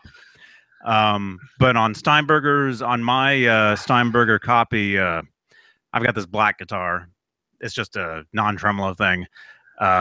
It's got the double ball strings. Have you ever set a GL2T up, Dave? See it, Bruce? I've seen it done, so I know how to do it if I had to do it. What I was wondering is, are the string gauges calibrated in such a way for that thing, or can you use any gauge string you want? I think you can. I think you can use any gauge string you want. You just have to set it Double up. ball. For that. You have They to have to set be it double up for ball. that. Yeah. Yeah. I think that's a very cool. I mean, to just be able to go to E flat, you know, but it can go up. Yeah, it can go. It can go up to B, I believe. How was Eddie using that on summer nights? Did he actually engage that thing to go into different keys? Yes. Yeah. The whole beginning part is with the arm all the way pulled back. So it's like up into B. Yeah. It'd be a fifth up. I remember reading an interview one time back in those days where he was talking about where he was playing the guitar and Sammy would bump his arm and it would knock the guitar out into the wrong key while he's playing. Just imagine, because you know Steinberger, I think they tried to get him before he went with Music Man. Yep. Just imagine if he would have gone with Steinberger and if he was playing that guitar all the time. Just imagine all the Van Halen songs that would have been with that, you know, in those tunings and stuff. Unplayable with anything else. Yeah. We basically would have got a bunch of songs like kind of like what is it, Me Wise Magic? You know, we would have gotten. Just imagine how different stuff would have been. Although I'm sure he's written all those songs already, they're just not released. You know, I'm sure he's got, you know, tons of tracks that he's done with the Steinberger that no one's ever heard. Showman Blue says eBay has several Steinberger trans trims on it. Really? Well, let's check that out. Uh-oh. Next time we see him, I guarantee you those two guitars will be gone, and there'll be trans trims hanging there. I guarantee you that if there are trans trims on there, if they're just the tremolos, I guarantee you that $1,500 or more. GL4T restored by Jeff Babbitt's $5,000. There's a GM4 TA, which is your Strat style that you were talking about. That's $4,000. Yeah, there's nothing less than $4,000. Yeah, they're expensive. The tremolo itself it's worth about $1,500 to $2,000. Unbelievable. Good night, Armando. Good night, Armandos. That is wild. What was the reaction to that technology? I mean, when that came around, what was? I mean, you know, you didn't see it? that many people using them. I mean, I think the guitar player from Missing Persons was using one, maybe, or what? Who was it back then in 80? Oh, you mean Warren?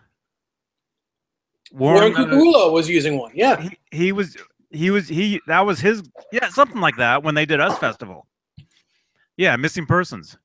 Yeah, he was one of the early guys using. I think. He had like a headless guitar, no matter what it was. You know that guy? He doesn't even use a pick. He just plays with his fingers.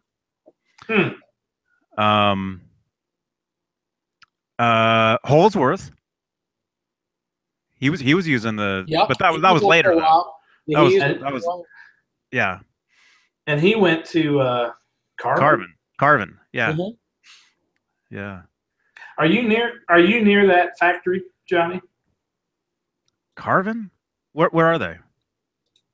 Well, it's Kiesel now, right? Oh, they're doing all the Jason Becker guitars now. Oh, are they redoing those? Yeah, well, with the numbers, numbers on the keyboard. The numbers, yeah. Looks like they're in San Diego. Okay. Yeah, that's southern. That's like if I was to drive over there, that'd be like probably like 10 hours. Oh my gosh. Wow. Because of traffic. To get from here to LA, it's really not that long, really. But once you get there, you're stuck in traffic for hours. Yeah. Look at that. They sure 7 over 8 asks how come no other company has made a copy of the Steinberger. They have made copies of them, but they're garbage. They're not good. They're not high quality. I would argue a better alternative to that would be like the Variax technology on those Variax guitars. Yeah, they're good. The Line 6 makes a guitar that's like $3,000. They make a Variax that's like $3,000, which is it's really good. Yeah, they went through Tyler guitars. Mm-hmm. Tyler? Yeah, I love Tyler guitars. I think they're It's got that crazy headstock. Yeah. It looks spooky. It looks like a hand. Like yes. this. Yes. Like, yes. But He helped them. it looks like this. Oh, my no. God. You can't do that on here. Good night, BV. Good night. See you, BV. Thanks for the heads up on the 594, by the way. Larry PV. Silmer, yes, PV is making the what's it called, the HP2, but Music Man is the Axis is special order only. And Dave refuses to talk about the HP2. Don't bring it up. Mm-hmm. I don't refuse to talk about it. I just don't want to talk about it on tonight's. we spoke about it enough last week. If anybody is interested in one of those Jason Becker Carvin guitars, but rather than being a Carvin, it's a Kiesel. There's one in stock on the site for $1,599 US, which for what that guitar is a pretty good deal. Very cool.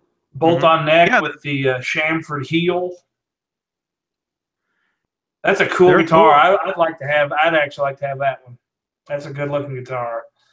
A buddy of mine has one of the there was what was that? Yeah, there was like the blue one. You know how there was the guitar he did. You know there was the Carvin he played, the blue one. Yeah, the blue one. Yeah, where he did the yo-yo blue tricks. Flame top. Yeah. They put those out. A friend of mine has. I think. Does he have the red one?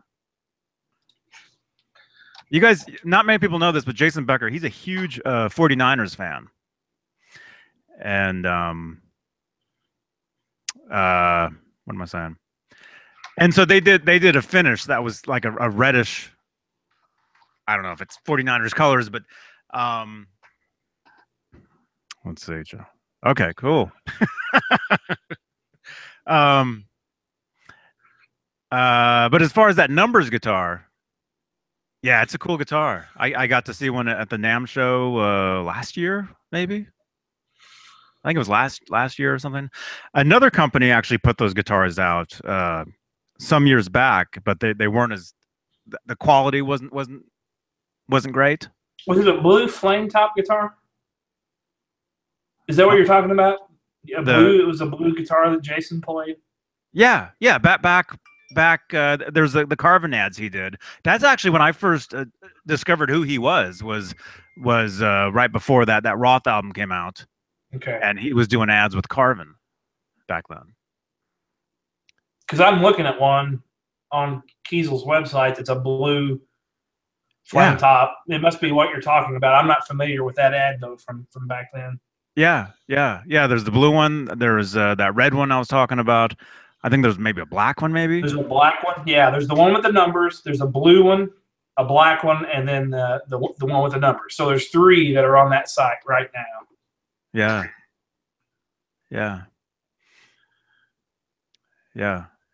It's cool stuff.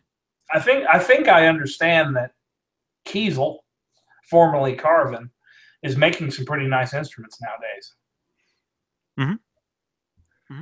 Yeah, they've got a nice booth at NAMM, at Winter NAMM.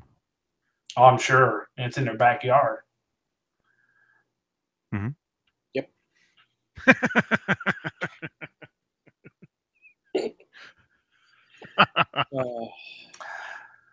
62 people watching now. Very cool.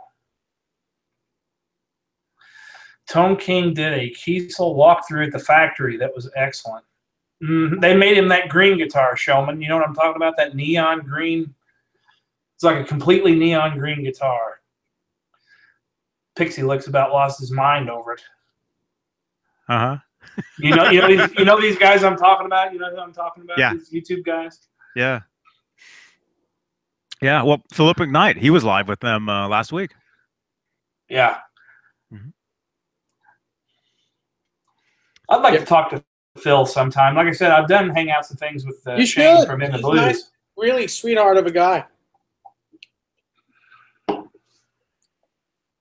Yeah. Yeah. McKnight, Philip McKnight, he's been a huge supporter of what we do over here, which I have no idea what we're doing, but he's been a great friend to us. And yeah, when you guys were on there, he was trying to describe your channel, and you guys were like, "Well, it's kind of like what we're doing here. We just talk about guitars and gear, and most of it centers around Van Halen, but we stray from that." Yeah, so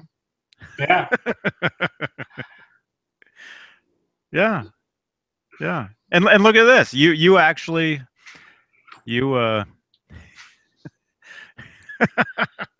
yes, join the dark side. Yeah. No, you were telling me before we went on here. That's how you discovered us, was from McKnight's the show we were on with him, and you're here with us all the time. We see your name all the time. Yeah. Mm-hmm. Yeah, it's funny on Mondays, Wednesdays, especially Mondays and Wednesdays, sometimes Fridays, my girlfriend will be like, "Hey, isn't it time for Johnny Beane? Don't forget about Johnny Beane. He's coming on tonight." And I'm like, "I'm not even thinking about that, and you're reminding me about that." So, yeah, she's probably watching right now. Hi. Yeah, she's one of the 60. 44 thumbs up. It's a good night. Nice. I'll make it 45. Hang on. Look at that.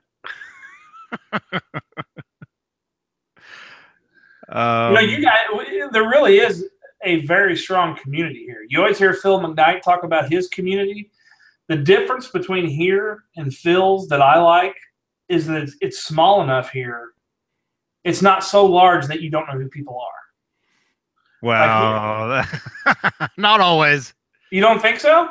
Well, there's some of you guys out there where you come at me from different directions, different things, with using all different names and stuff. I know you as one name. I don't know you as the other name. Let's just say that. So if you send me messages and you're wondering why I don't know who you are, it's because I don't know you from that name. You know what I mean? Well, that's why when what's your name? RMG 471. What's your name again? I can't even. Who is this? Oh, right. Yeah. See, that's why when I send you text messages to that number that you put out, I always put RMG 471 after it, so you know who's. What does that even show up? Does that just show up as a number to you, or what do you get when people send you messages there? If you text me, yes, at this phone number right here, 415-952-3263. Yeah. If you send me a picture there or whatever, I get it in an email, but it's just an email. I can see the number. It's an email. I thought it was a text message. It's a text message to my email. Oh. Is what it is. So when I write back to you, I do it as an email, and then it sends it as a text back to whoever wrote. I did not know that. Yes. Yeah. So that's why I've said before in the past, if you send me a text, let me know who you are that's texting, because I don't. Most of the time, I get so many messages to that thing. You know.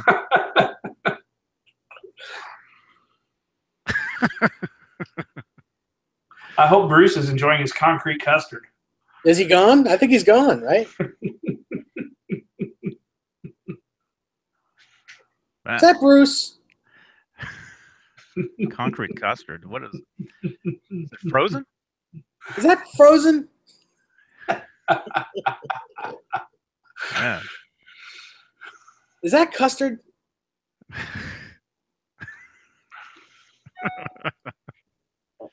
Are you guys good? Are we good? Well, it's been almost 2 hours. Wow, look at this. Wow, time flies. Wow. Yeah. Are you not having fun? Time flies when you're yeah on here. No, No. this has been very cool. Like I said, I've seen every show for at least the last 6 or 8 months. So to be on one, very cool. It's very cool. Thanks for having me on, Johnny. I appreciate it. Oh, of course. Of course. Anytime, man. Kev Jameson says, "Hey, Japani."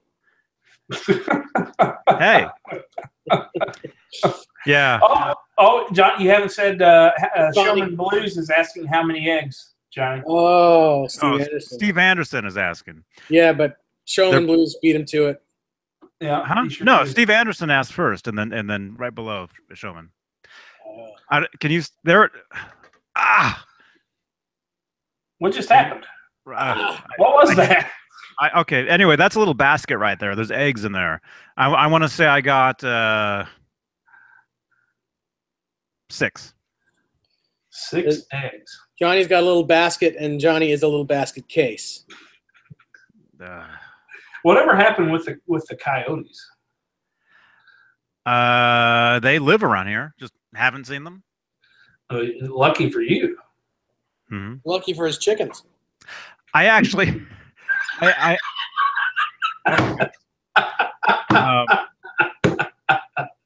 That's true. Coyotes love chicken. Yeah.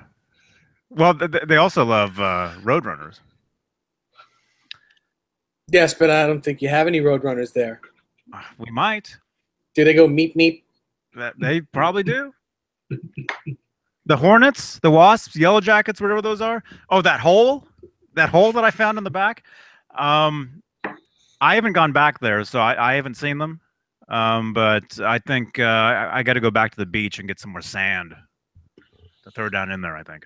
Never take sand to the beach, bro. Never take sand to the beach. That's right. Johnny, I'm confused. I heard you because you have chickens in the yard, and I'm a chicken hawk. But I thought, I say that boy's about as sharp as a bag of wet mice. But didn't you say you had upstairs neighbors at one time? I thought I heard you say something about upstairs neighbors. Yes.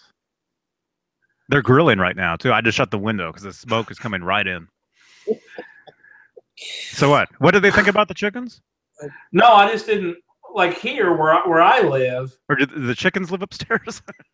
So is that an apartment scenario or a house? Are you renting a house or how does that work? It's a house. Okay.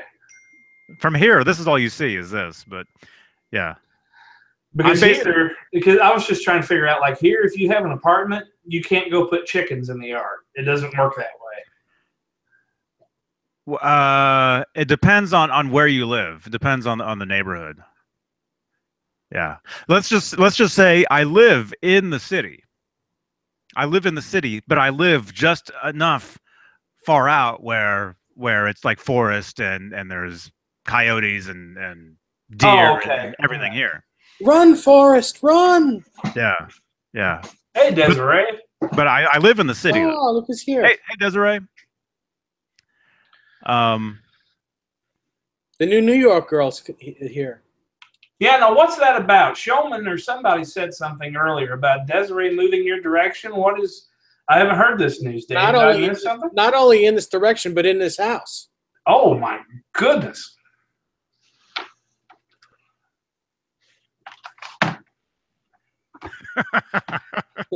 That's all we'll say about that. Yeah. All those guitars will be off that wall. No. It'll be nothing but paintings. You're gonna have to paint first. Yeah, that's right. Uh-oh. You're a stormtrooper again. We're not joking either. You can watch this back and you'll see what we're saying. Oh, there you go. Yeah. Yeah, just watch. All those guitars will be off the wall. You'll see nothing but nothing but those what are those plates?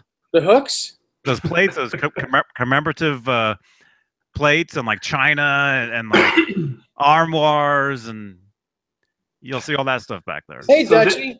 Desiree's in the chat, so I have a question. Desiree, when you get to New York, what is the first what is the first thing that you would like to do there with Dave's I homestead? was going to say that would be me.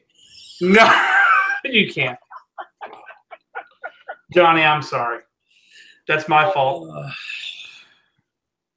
So wait. So I don't even understand. Maybe we shouldn't even talk about this on here, because you have a roommate. Yeah.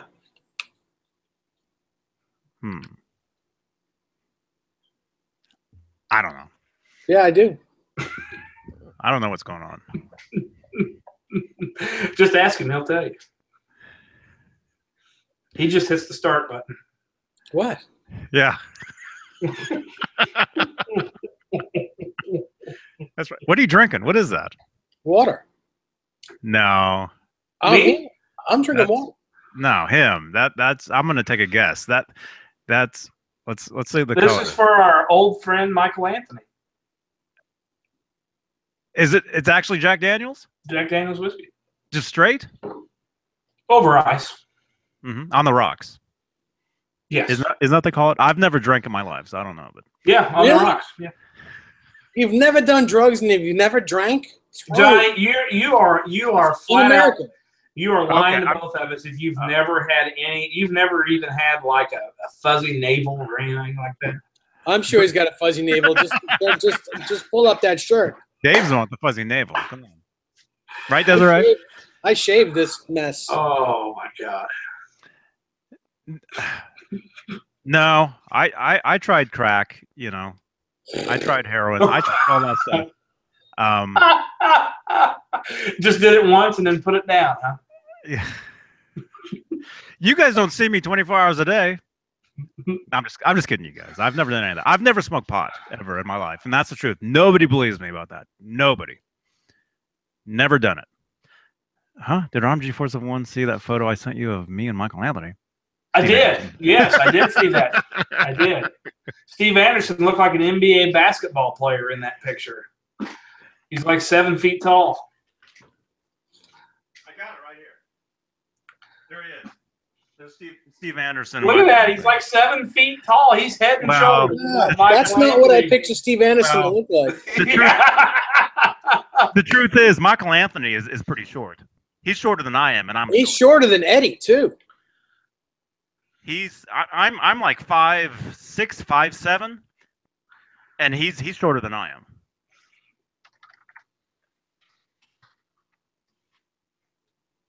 My God.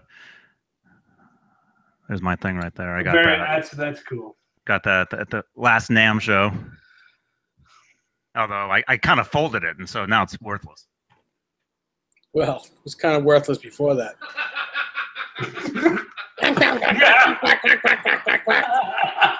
My God. Oh, I like you guys, but you're crazy. That laugh. It's that laugh that he does. It's just. What? No. I wouldn't worry about it. All the laughing. Hey, we like to have a good time. Yes. Yeah. The truth is, though, I've never done any drugs or anything. That's great. That's wonderful. That's it's very good. No, I'm paranoid as it is.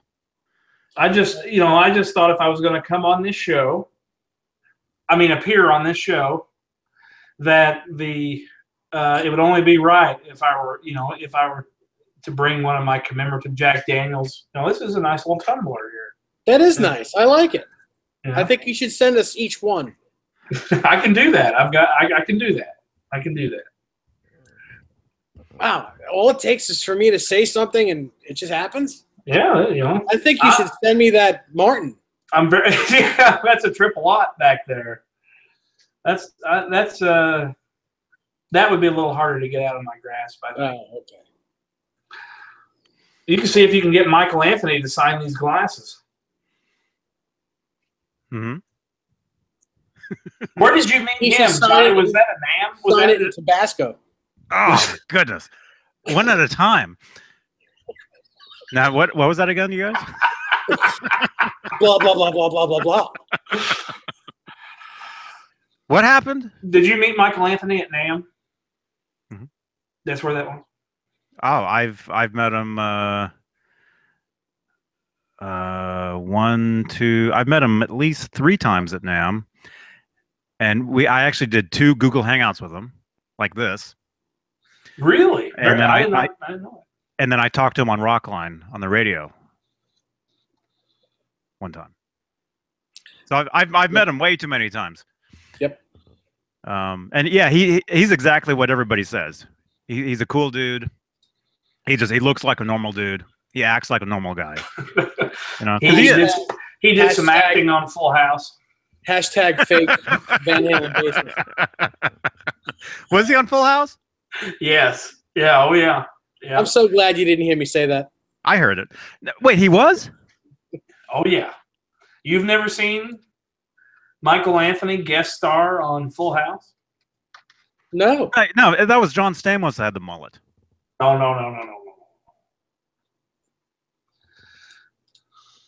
Are you serious? I mean, you're right about what you're saying. Also, Michael Anthony did guest appearances on that show. No kidding. So did Richie Cannata. Who'd he play? Himself? Yeah, he was like a member in. Who's the guy you just said that had the mullet? When was this? John Stamos.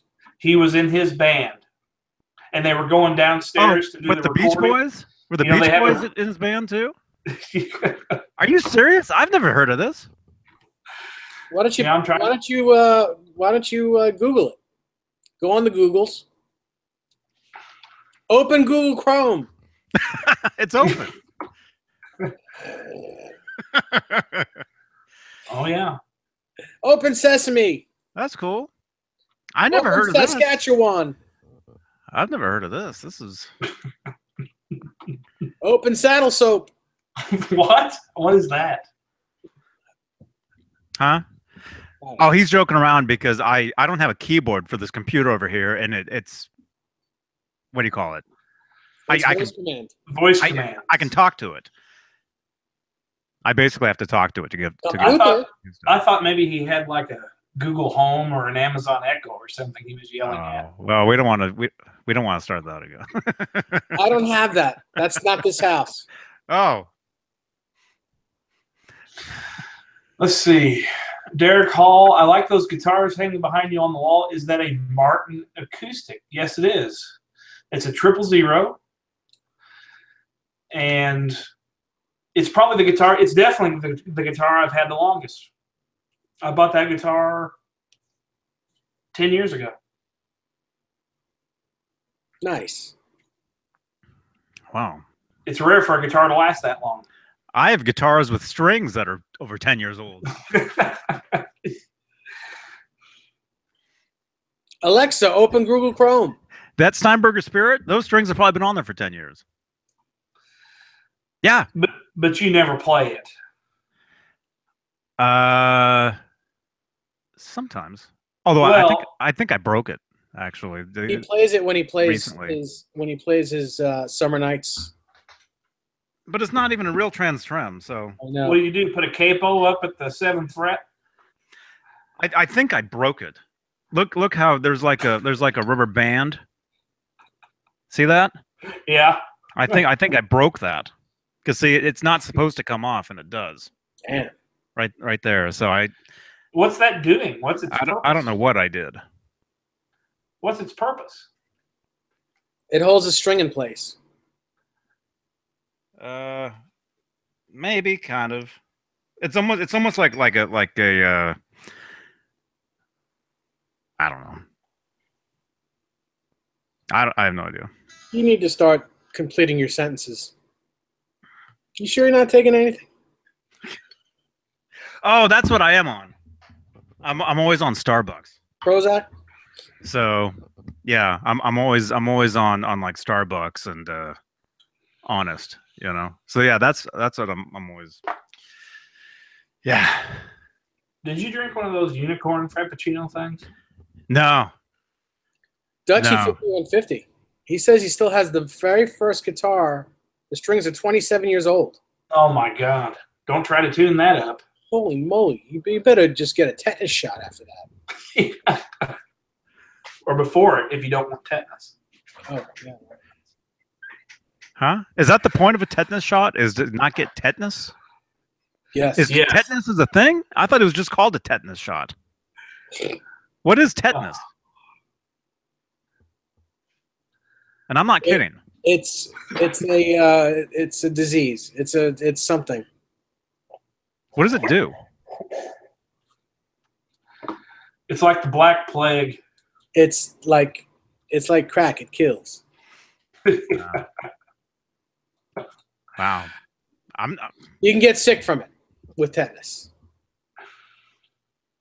No, Desiree, I have no idea what tetanus is. All right, Desiree, you're so smart. Do you know what tetanus is? Lockjaw? Floyd says? Cat dumpling. It's locked. Everybody's saying lockjaw. Look at this. Now I'm going to play that guitar and my jaw is going to start hurting. Thank you very much. I'll be here all week. Yeah. Try the veal. Just kidding. The steak is $1.99. The zombie virus, Lickmack says. Ouch. Man. Yeah, it's like remember when I played that PV Wolfgang? And I'm not joking. Remember when I played that PV Wolfgang at Guitar Center and I did a video and I played it really quick and I told you later it was a used guitar and the strings were totally rusted. I was scared playing that guitar. Could I have gotten tetanus from playing that? Yes. Ah, man. Not if you had your tetanus shot Yeah, I better go out and grab one of those quick before you played it. before I play it. Yeah. These are not the droids you're looking for. Move along. Move along. Oh man. Potentially fatal? Yes, you're going to die. So you could play a used guitar. Oh, and Scott Grove doesn't agree with that? I don't know what that means. I am a huge Scott Grove fan, and I have never heard him talk about tetanus. What are you talking about, Floyd? Floyd the barber? I thought it was what you talking about, Willis. Oh, I need some food. Hungry. Yeah. Lick Max. Hungry.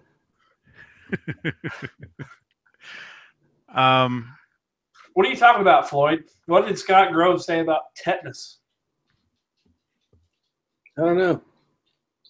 Grove didn't believe in Tonewood. That's true. Yeah, that's right.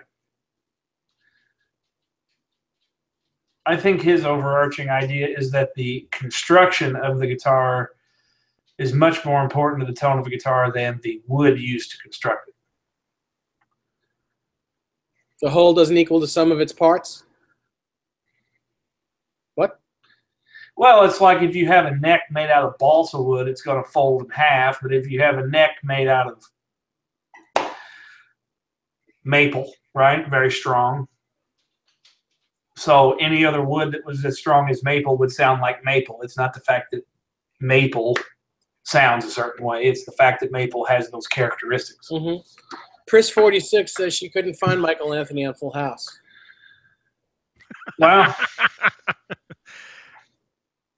She then gave us a thumbs down. I'm sure. Well, John Stamos, his band was always him sitting in with the Beach Boys. Yeah, well, he was in the Beach Boys for a minute. In real life? In real life, he was in the Beach Boys. They did that. He was in the music video, whatever. What was that song? What was that one song they put out? Kokomo. Yeah. And I'm thinking every time he had a band on Full House, it was the Beach Boys, or it was just some other guy with a mullet, probably. That an adolescent RMG 471 thought was Michael Anthony. Wow.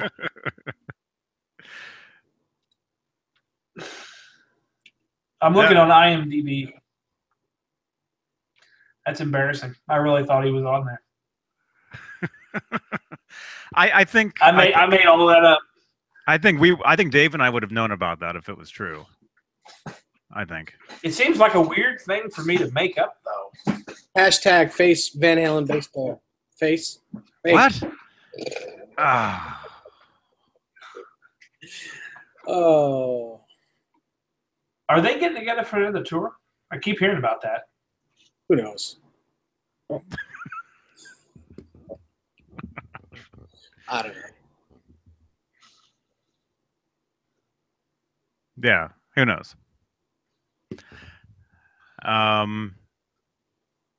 What? Huh? If you guys want a good, I'm talking to the chat here. They're talking about Scott Grove. If you want a good Scott Grove video to watch, check out the one where he does the review of he bought an Ace Frehley signature Les Paul, and he does a review. Like he talks for like an hour. He never plays it. It's just that he just talks about so that. it's like Johnny Beane.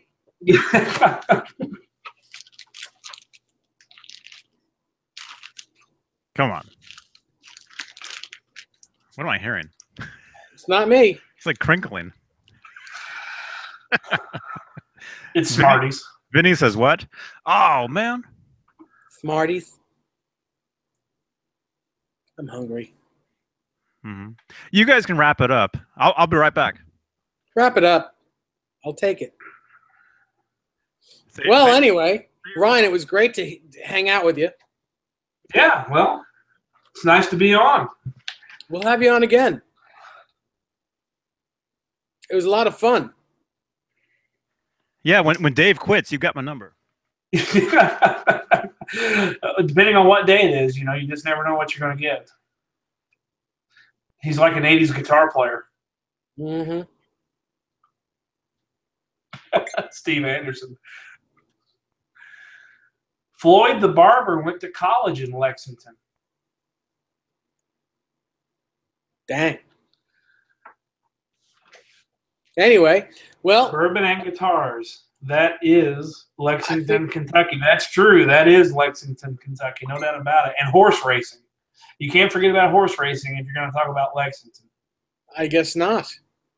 Or University of Kentucky. The Wildcats. Yeah, I'm lost. No, you're way lost because you're a long way removed. It's funny how geographically separate we are, the three of us in this chat right now. It's all right, though. Not so bad. So we'll, I guess we'll see you all on Friday night. And what do we call that? Or you guys call that? Is that Fender Friday? What is Friday? Yeah, I don't know. We don't really call it anything. We it's different all the time. What, Fridays? Yeah. We call it hashtag Friday, fun. Killer Daddy took the T-Bird away? That's right. No. Michael Anthony on bass. Floyd the barber wants me to answer him this. Floyd the barber. That's an Andy Griffith. Yes, it is. Waiting. Desiree, I guess we'll have to forgive you for this one. I was sitting here the whole time waiting to be able to talk to you, and you showed up late. Later than Steve Anderson, even.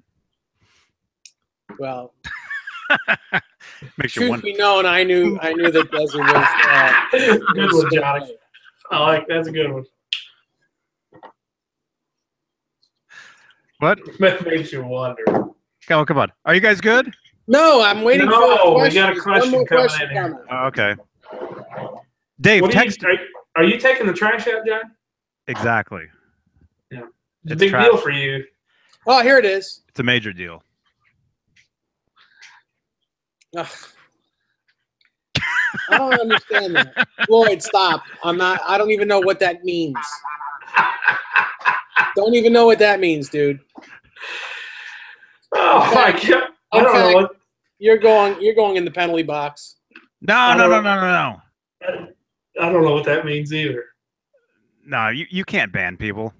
I'm not banning him. Oh. Just deleted the message, that's all.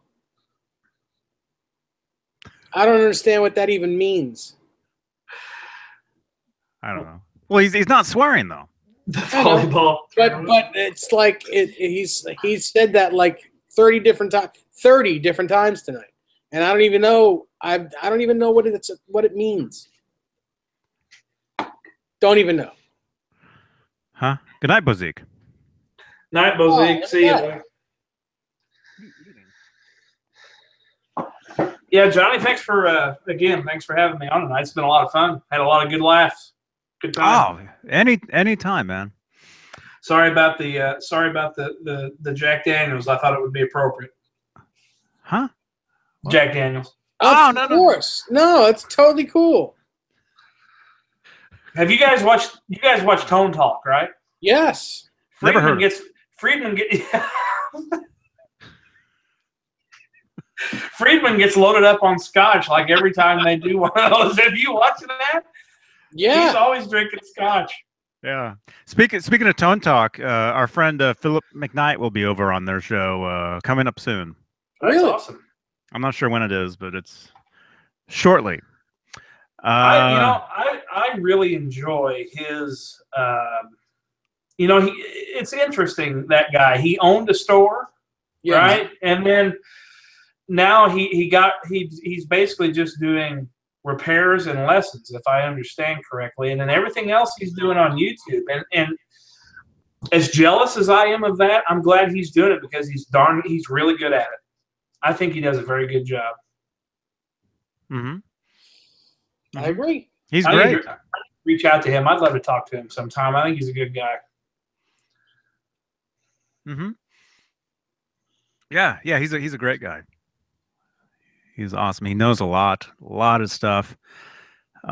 Steve Anderson, Johnny Beane, Summer Nam. Was there anything exciting? Left-handed Wolfgangs? Yeah. Yes. Yeah. The left-handed EVH Wolfgang. They come now in the standards.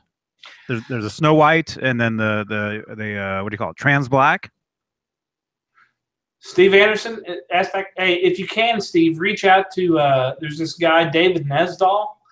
I think Peavy is making a new guitar that's like the old Wolfgangs. Reach out to Nesdahl and see if he knows anything about that. Yeah, see if he knows anything about that. Hashtag where's the wrench? Yeah, that's right. Dave, real quick before we go, you said you had two of them. Which colors did you go for? The ocean blue and the tiger. Is that the darker blue? No. That's the light blue? Yeah, it's two different colors. And Tiger Eye is like the amber, like caramel color. This it's like root beer. That one? Oh, that is pretty. Yeah, that's pretty. Is that a fade? Is that darker at the butt of the guitar? Yeah. Except this one will have a Floyd on it as well. So are they both Floyd? Yeah. Are those original Floyds or Peavy Floyds? Peavy's. With however it comes from them. Have you done anything with that whale tail Floyd you've got? No, it's right here. That's right here. And explain to me one more time, because I think you've said this before, the reason they call that a whale tail? It's just the base, this base plate, the actual plate that it sits on. That the saddles sit on. Yeah. This part here that the fine tuners sit on flare out like a whale's tail. Oh, it comes up and then back. On a newer version, it's a thinner piece. It's not as flared out. Okay, I'll have to look at that because I thought that was what I had a PRS Floyd 24. You know, they make the custom 24 with the Floyd, and I thought it looked like that. I'll have to go and check that out. Yeah, no, these are the only ones that they were prototypes that were made in, I want to say, between 81 and 82. And it's called the FRT5, Floyd Rose 5. FRT5. Floyd Rose Tremolo 5. Okay. And it's the only one of its kind that looks like this. With the steel. That's not a brass block. It's steel. block. It's a steel block. Yeah. The custom 24 behind me has a brass block in it. Oh, very cool. Yeah, cool. Very cool. Mm-hmm. Yeah, and that's not the only one of its kind because David Allen Wright has 30 of those. No. That's not what I'm saying. It's the only of. I'm just kidding. He's got seven originals. I'm just making funnies. Yes, Dave's got 7 original ones. This is I guess you want to call it a replica of one. It's not a real Floyd. This was made. It's exactly made from the same material that the old Floyds were, but this is a replica of it. And it does say Floyd Rose. And it says Floyd Rose, but that's not manufactured by Floyd Rose. Correct. Are there any markings on the bottom? Yeah, there are markings all over the thing. That's a boo-boo. Yeah, it's hand tooled like it would have been back in that era. Who made it? Floyd the Barber? I don't know the company that made it. How come it doesn't say Floyd Barber on it? Floyd the Barber. Floyd the Barber is an 82 Floyds this episode. Floyd the Whammy Barber. 83 Floyds. Huh? Anyway. Steve Anderson, we did it? Oh, no, we didn't do it. We're one thumbs up away. Up. Oh, it's 51 people watching, 50 thumbs up. Look at that. I see 49. And 7 losers, according to I thought he meant 51 thumbs ups and 50 thumbs downs. I thought that's what he. No. I'm waiting for that to happen. No, hush. Jesus, we have 6 thumbs downs. 52 thumbs up. Look at that. You haven't tried that Floyd yet, though? The one you're holding? What? Huh? Have you had that Floyd in any of your guitars yet? No. Because how do you know? You put it on a guitar and it like cracks in half, or it won't, or does a flip. You know, the problem that I had with the PRS Custom 24 Floyd was that in those models, they only put their metal pickup in it. PRS actually has a pickup called the metal pickup, and that's what they put in there. If you could get that with like the 8515s in it, that would be killer. Well, you can order the 8515 separately, can't you? No. He just now started selling 5708s, and that's 10 years after they were put out. You can't buy those separate. Now maybe you could find them on eBay or something, but they don't sell them directly from PRS. They also don't sell that Gen 3 bridge that we were talking about earlier. You can buy the Gen 2, but you can't buy the Gen 3.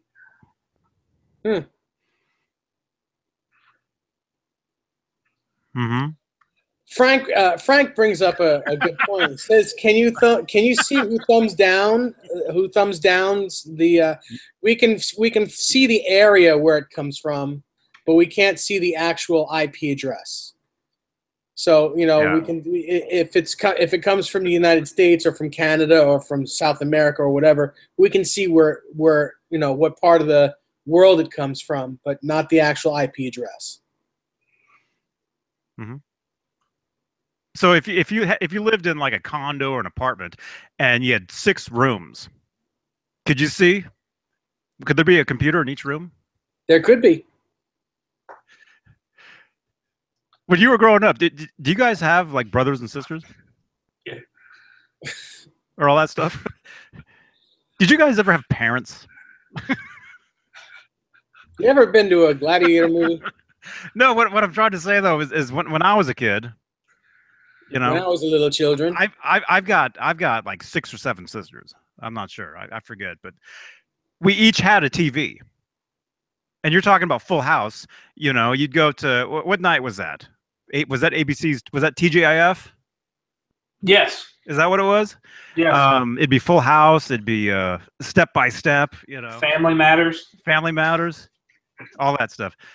Wasn't there a dinosaur show too? Yes. What was that called? Oh, I don't even. Yikes. Frank did have parents. But no, what I'm saying though is it's called Dinosaurs. Dinosaurs, yeah. It wasn't on that long though. I don't think it was on that long. But no, it's like you would come over to our house and everybody would be in their own rooms watching TV, but every channel we'd all be watching the same show. Like so you can see. So if you had to get up and refill your Jack Daniels or or use the room, you wouldn't miss anything because you'd walk by down the hall past everybody else's rooms and you would hear the same show on the TV. Oh, all right. I'm with you. Yeah. Yep. So that I know that makes no sense, but That was the original surround sound.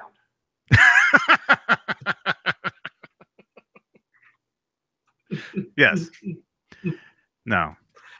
No. 49 people watching, 54 thumbs up, 7 thumbs downs. Well, It's 10:33 p.m. on the East Coast. I think what Dave was saying is all those thumbs downs are all coming from the same house, is what he was saying. I think Oh, okay. In South America. it's a full house of downward thumbs. And you're a robot again, so.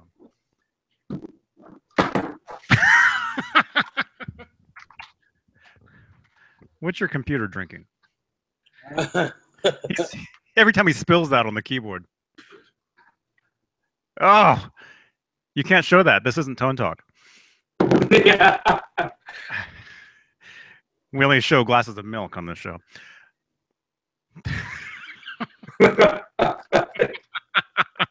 going to show a glass of steak sandwich in a minute. Oh, that sounds good. That sounds good. There he goes. Okay. And here now he he's is. back.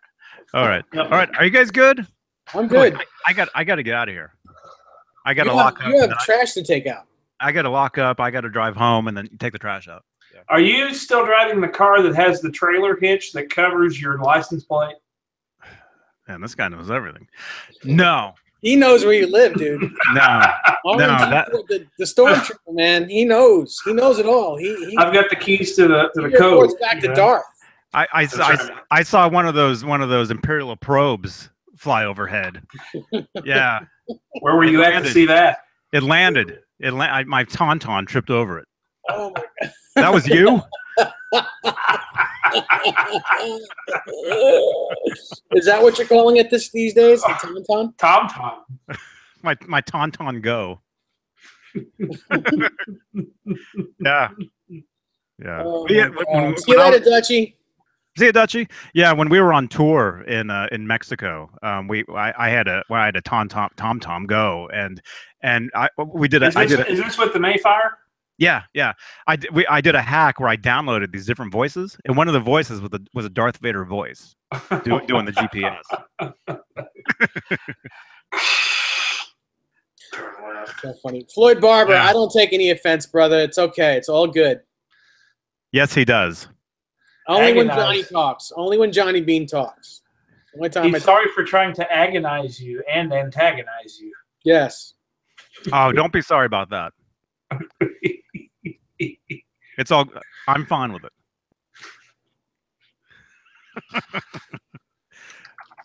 Yes. All right. Huh? All right. I gotta go. What? Huh? What? What? Hey, this is the Johnny Beane Show Yeah, but I'm leaving. with your host, Ryan. That's right. 10-4. Yeah. All right. Yeah. Huh? Okay. I gotta go. Seriously, I'm not joking. All right. Well, then hit the stop button and let's go. I gotta split. All right. See you guys. Dave, good to see you again. Same here. See you soon. RMG 471. Is that Bruce? 471. Oh no, that's what's your name? Ryan. Ryan. Good to see you, man. Good to see you. Mark Taylor. All right. Good night, everybody. Thanks for joining us. Thank you for the thumbs ups. Thank you for So long, everything. everyone. Happy birthday, Brian. Yes, Brian, wherever you are, happy birthday. Happy Yeah. birthday. Happy birthday, man. And wherever you are, that's where you'll be. That's where he is. Okay. See you guys. What do you call it? Friday. I Okay. guess. See Yeah, you, Friday. see you guys on Friday for hashtag. Charlie S says Ron looks different. Just a little bit. Yeah. He's less handsome, but a lot more dependable.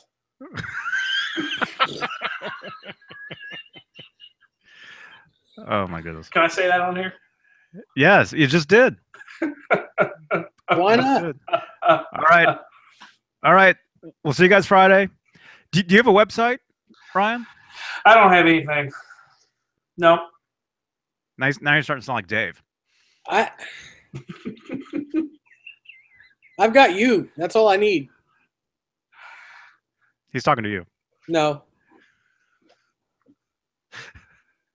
You hear that, Desiree? Don't even try to get me in trouble. Uh-oh. Man. Ooh, All right. trouble. All right. Uh-oh. Hit the stop button. All right. Goodbye. See you guys. y'all. Hey, you come guys. back again, Ryan. Sure. Yeah. Thanks, guys. Yeah, anytime, man. Anytime. Yeah, just make sure to say you're RMG471 when you send me those texts. That way I know it's you. Richard Schick, what's up, guys? Oh, we're leaving, man. Rewind the video. Is that Dick Schick? Yeah. What am I hearing? All right, we'll see you guys. Johnny Beane, JohnnyBeane.com. How come I just don't say JohnnyBeane.com? Why do I say Johnny Beane before that? That makes no I sense. want to talk about that guy's name is Dick Schick. All right, I'm hanging up. See you guys. Instagram, Johnny Beane. JohnnyBeane.com. David Instagram. OMTW. 5. All right. All right. Was that See a you guys. diner? See you, Rick. Bye.